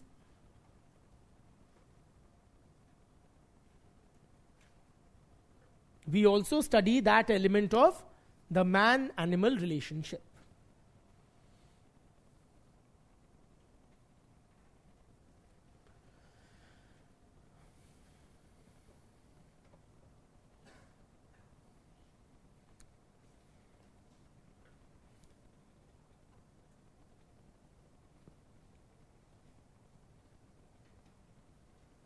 ठीक.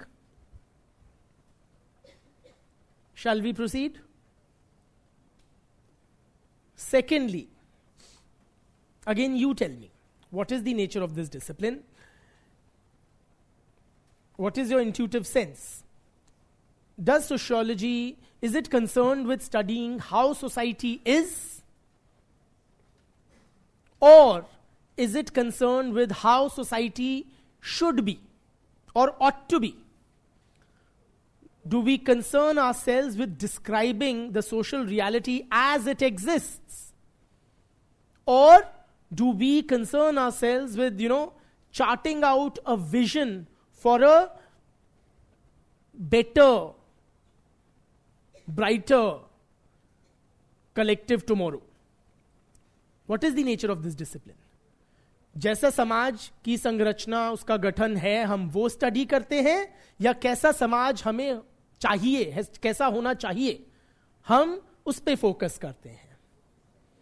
What is our primary focus as a discipline? As it is. Is she right there? Is that our primary concern, how society is? Or are we more concerned with how society should be? How society is. That is correct. The discipline of sociology is primarily, लिख लीजिए, it is primarily no, you won't be able to see this, right? The discipline of sociology is primarily descriptive.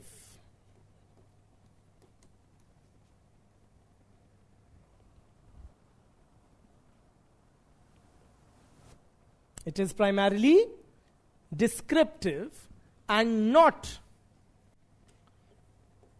prescriptive.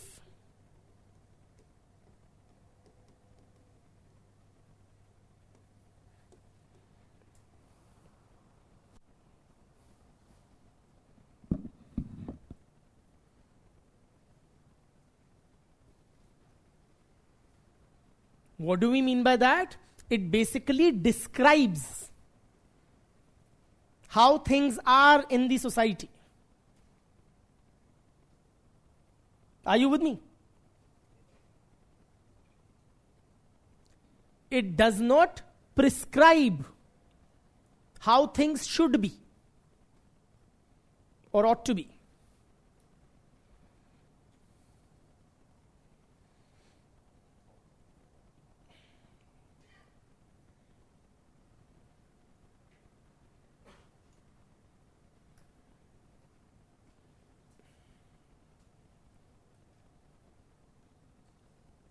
Who prescribes? Who gives you a prescription? Or doctor gives you a prescription, right? Meaning he suggests what should be done. ये कीजिए, ये खाइए, ये मत खाइए, right? All right, or run this course of medicine. This is what you should be doing for a healthier or a better tomorrow. We in sociology, by and large, are not in the business of prescription or telling how things or society, social arrangements should be. Rather, or largely, we are in the business of describing how things are. So a very detached, cold kind of an objective kind of an analysis from afar, that this is what is happening in society. All right? So that is, the discipline has that kind of a scientific orientation in that sense. Now, having said that, does it mean we as a discipline are completely unconcerned about how the society should be? क्या हमें उससे कोई लेना देना नहीं है कि समाज कैसा होना चाहिए as a discipline? Who studies वैसे primarily how society should be? Which aspect of or which segment of the society? Who decides or who lays down, who chalks out how the society should be? Political leadership, visionaries, statesmen, yes or no? Social reformers, all these guys would engage in the business of how society, or envisioning a better future society. amongst disciplines? Sorry? Critics. Ethics, philosophy, they would be more in the nature of how things should be. Yeah? We are mostly in the business of how things are. Why? What are the causative factors? What are the consequences? Etc. But does it mean we are completely unconcerned with how society should be? The answer is no. There is a small but quite vocal and assertive segment amongst sociologists who contend that what good is a discipline studying society if we are unable to bring about any positive changes in the society. We will be a meaningless theoretical paper knowledge. Are you with me? With no practical application. So we must not only analyze the social world, we must highlight the issues of the marginalized sections of the society. And we must strive to create a better society. Are you with me? For them. So these, what should I call them? This brand of sociologists would also often double up as activists. Are you with me? Reformers. For example, a lot of feminist sociologists, they would argue we need to proactively work towards creating a more gender equal society, not just merely describing the patriarchal nature of our society, but taking proactive steps to raise awareness amongst the masses, to bear pressure on the government to introduce more women-friendly policies, to conduct campaigns for empowering the most disadvantaged amongst women, say lower caste women, say rural women, say uneducated women or poor women. Are you with me? So hame keval, we have to not merely or only engage in a descriptive accounting of how things stand, but also we must strive to create a better society through activism, policy prescription, and the like. Clear?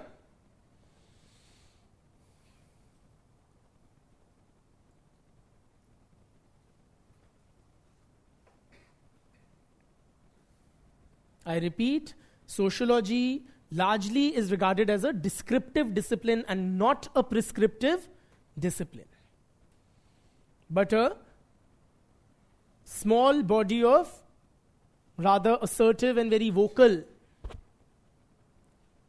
group of sociologists contend, whom we broadly term as critical researchers. Okay, these brand who talk about activism, etc.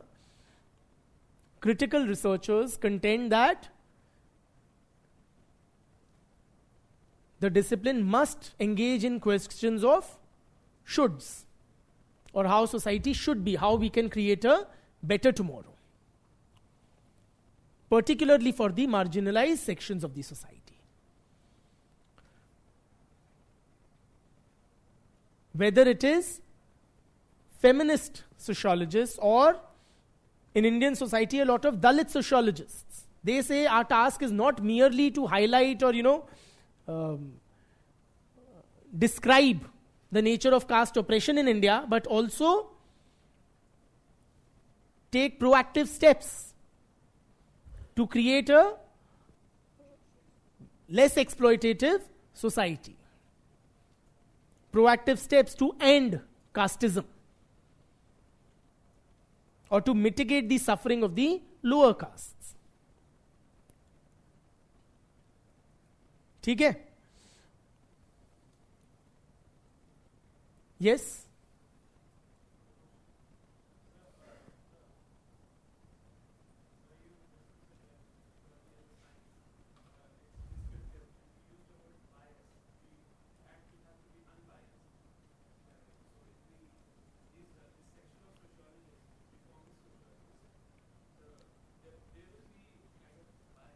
Yes.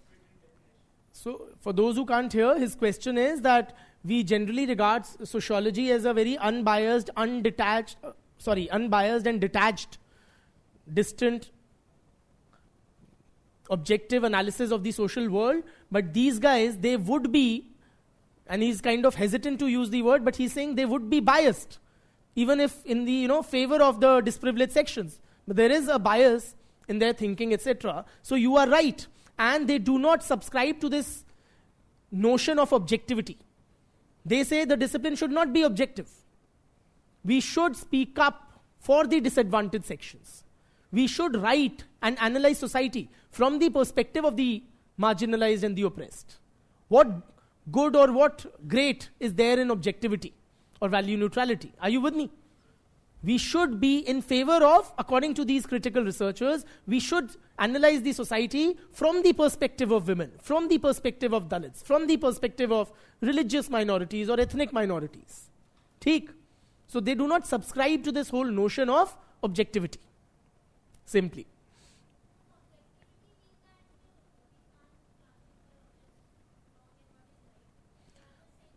Objectivity means that the researcher's own prejudices or his personal biases do not affect the research. That is what objectivity means. See, I am a grown-up man. Whoever undertakes research is a grown-up man. By the time you grow up, you have certain opinions on various things. Right? You have a social background which influences your viewpoint. I have a certain viewpoint. But while conducting research, my viewpoint, my thoughts, my biases should not color my research. That is objectivity. And we'll be discussing this notion of objectivity at length when we discuss, whether sociology is science or not. Moving on. So what we last wrote is, it is largely descriptive and not prescriptive, though there's a different strand as well. Thirdly, as a discipline, friends, you tell me, again you will tell me, does sociology focus on collectivities or social groups and aggregates, or does it focus on individual? Don't give me clever answers like both. Pick one. Yeah? Does it focus on groups and aggregates, or it focuses on the individual? Sociology. Groups and aggregates. Even if at the cost of the individual. तो लिख लो. The discipline of sociology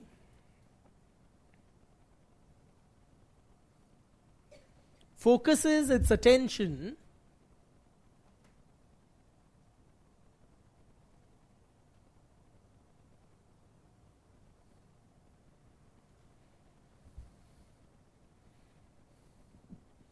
on the analysis of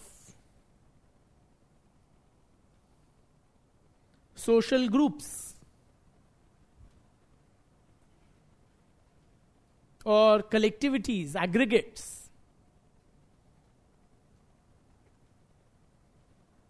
rather than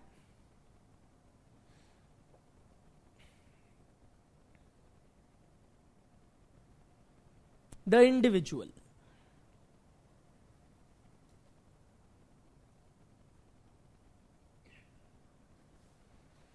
So we are not concerned with his relationship with his father and her relationship with her father. Are you with me? But we are interested as a discipline in the study of, say, the parent-child relationship in Indian society. Or say the parent-child relationship amongst Hindus and the parent-child relationship amongst Sikhs and Muslims and Christians. Are you with me? Not Mr. A and Master A, and so on and so forth. Theek? So, when we say that we are mostly focused on, larger scale phenomena and not individual level phenomena, are we saying that, and which discipline, by the way, before we move to the next aspect, which discipline focuses on individual? Psychology does. So in psychology, we are interested in what is going on in his mind. He is the subject. Are you with me? What are the chemical processes in his brain? What are the neural connections? What are the mental this thing? How was his childhood and this and that? Yeah? So having said that, does that mean in sociology, we completely ignore the individual? Yes or no? Clearly, no. In sociology, see friends, when the discipline emerged in the 19th century, 1838 onwards, the founding fathers were quite clear in their minds that we focus on large-scale phenomena, aggregates, groups, classes, social categories and so on. We do not concern ourselves with individuals. But Weber onwards,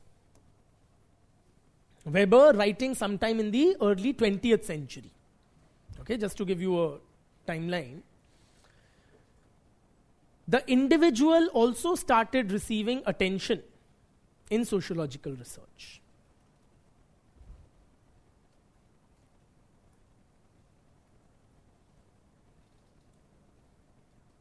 So at the time of the emergence of the discipline and nearly throughout the 19th century, we were focused on collectivities. But early 20th century onwards, or in the writings of Weber and onwards, there was also attention paid to analyzing at the level of the individual. Clear?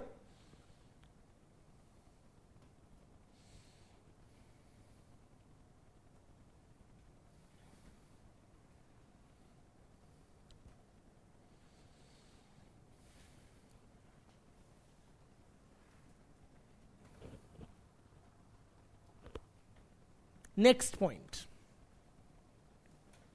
What is the method of this discipline that we use in our research? What is the method which is used in sociology? Batao, brother. Observation, surveys, analysis, interviews, experiments and data collection. And if you were to give me one word which kind of captures or subsumes all of these things that you've mentioned, which method? The scientific method. So sociology uses the scientific method. Sociology relies upon the use of the scientific method.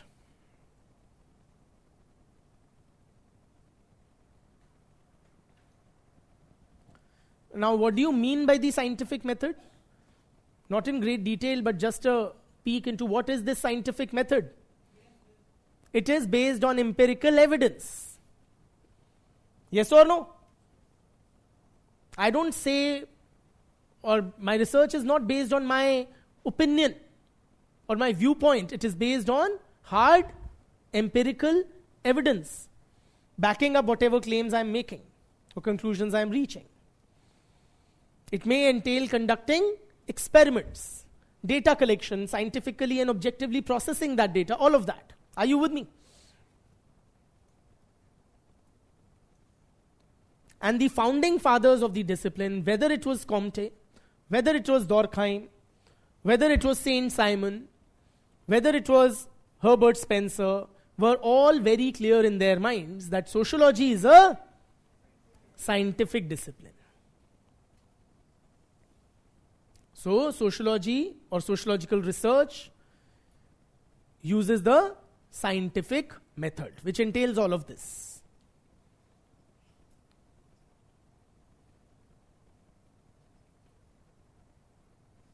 So, does that mean that there is no room for any other methods in sociological research? The answer is no. Absolutely. You've identified the pattern.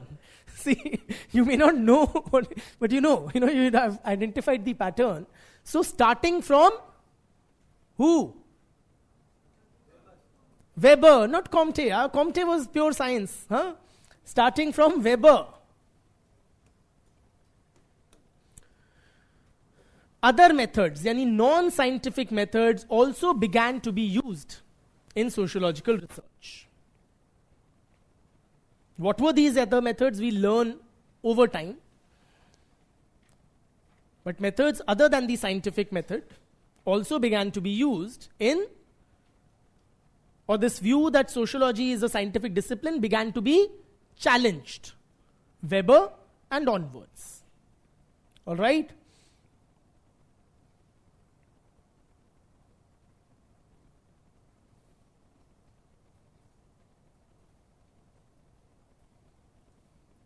A student is asking, can we consider the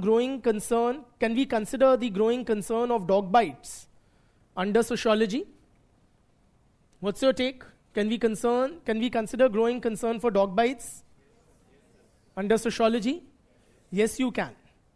So research topics may range from frivolous to profound, right? And why not? That can be a legitimate area of sociological analysis.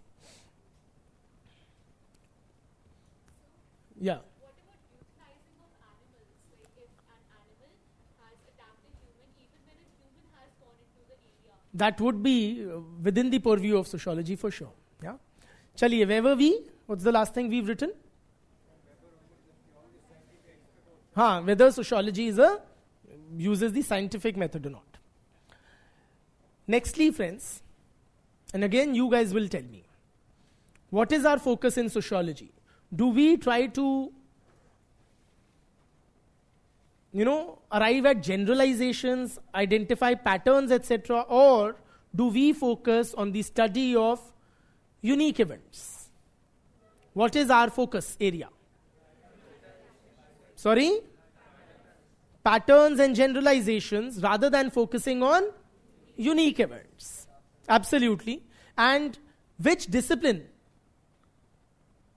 takes a keen interest in the study of unique events? Very good. It is history. Yes or no? So Battle of Plassey mein kya hua tha? Battle of Panipat the third mein kya hua tha? These were the parties, these were the factors, why this guy won over that, and so on and so forth. History takes a keen interest in analyzing unique events, plucking out some important dates or defining moments in human history and then analyzing them threadbare. Sociology is far more interested in identifying patterns, discovering laws, arriving at generalizations governing social life.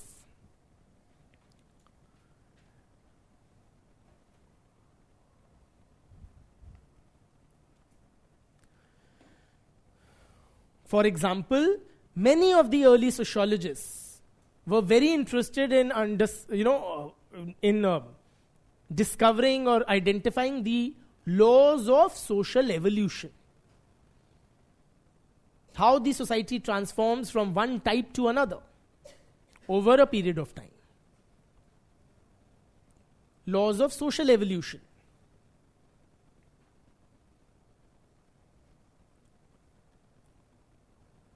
We will be studying about social evolution later on at greater length, but just to give you a glimpse, for instance, Comte, he identified 3 stages through which society passes: theological, metaphysical, and scientific stage. We'll discuss that later. You need not necessarily write down in detail. Likewise, a very popular schema or this framework of historical stages through which human society passes was outlined by Karl Marx.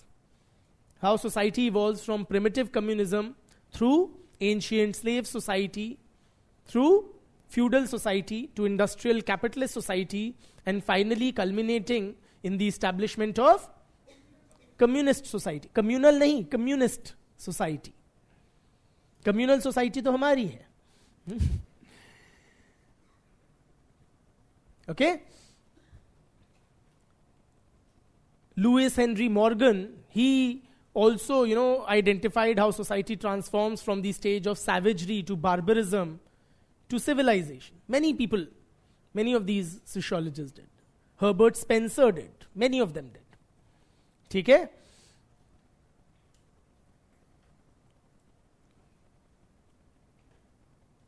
So does that mean blah blah blah? Huh? That we are completely unconcerned about unique events? We don't bother at all? What is the answer? No. Absolutely. And starting from Weber. Absolutely. You don't know the guy, but you kind of know him now. Yeah? He's some sort of a, sociology does take a new turn in many ways, starting from Weber's writings. So starting from Weber, including very explicitly in his own writings, there is a concern about, or there is adequate attention paid to unique historical events. And not necessarily the events of his own times. He was writing in the 20th century, but he, for instance, analyzed the birth of capitalism many centuries earlier. Okay? Much like what a historian would do.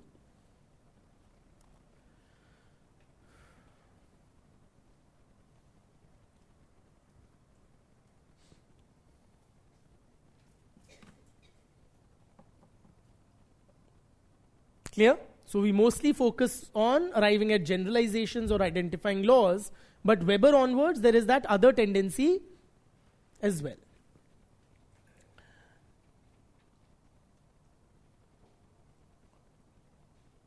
Finally, मुस्कुरा दो इसी बात पे. Finally, friends, you tell me what is the nature of the discipline of sociology. Do we study or consider social institutions in isolation, as if in a vacuum, or we consider them as interconnected and interdependent with other social institutions? पढ़ाना ही क्या है? सब तो आता है. Yes or no? You're absolutely right. In sociology, we consider various social institutions as interconnected and interdependent, rather than seeing them in isolation or in a vacuum.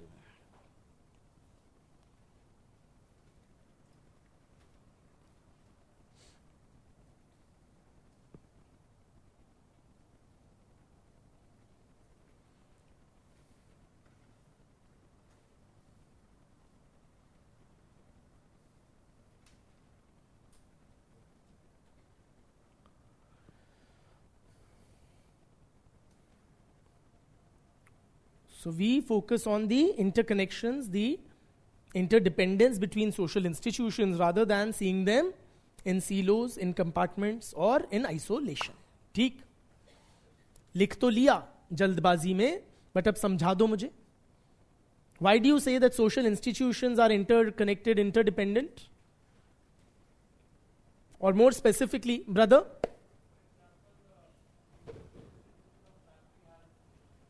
What's family got to do, say, with the political system or education or economy or religion? Marriage is integral to family. Marriage, we don't really look them as separate. Marriage and family are like two sides of the same coin.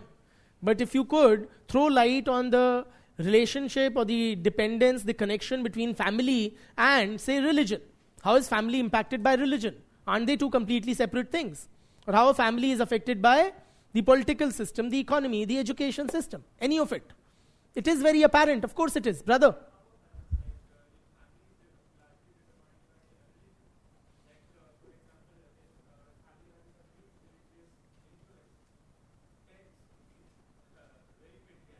Okay, so religions, nearly all religions lay down certain rules governing the relationship between husband and wife. Yes or no? Or regarding even other matters like custody of children. Right? So many aspects regarding transfer of or succession and property. Lot of such rules are determined by religion. Beti?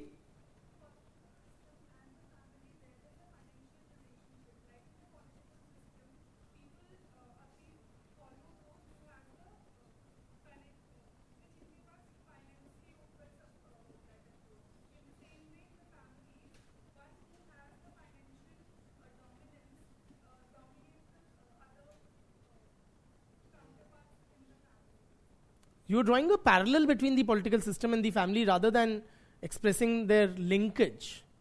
The political system, for instance, one could argue, frames the rules, the laws which impact family life. The political system has, for example, framed laws against domestic violence or, against dowry, against sati pratha, in favor of, say, women inheriting property. So many things. All of that would affect family. Beti? How does the economy connected to the family? Absolutely. So the condition of the economy would have a bearing on the standard of living of a family. Yes or no? So all of it is interconnected. Education would impact family life. For instance, more educated women typically tend to reproduce fewer children, have a lower fertility rate. Yes or no?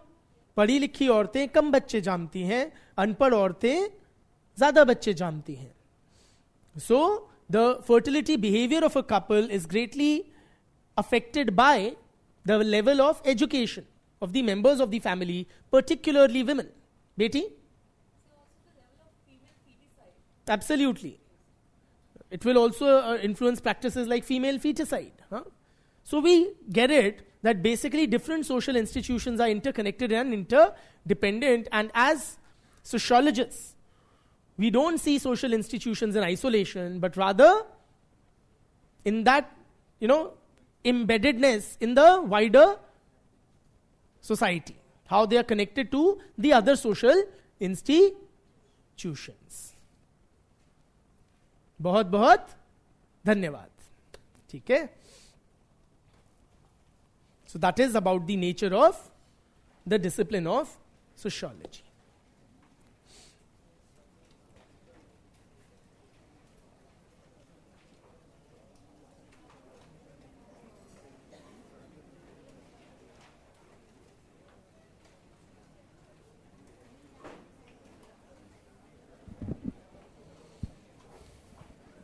Is hostility necessary for outgroupism? The answer is yes.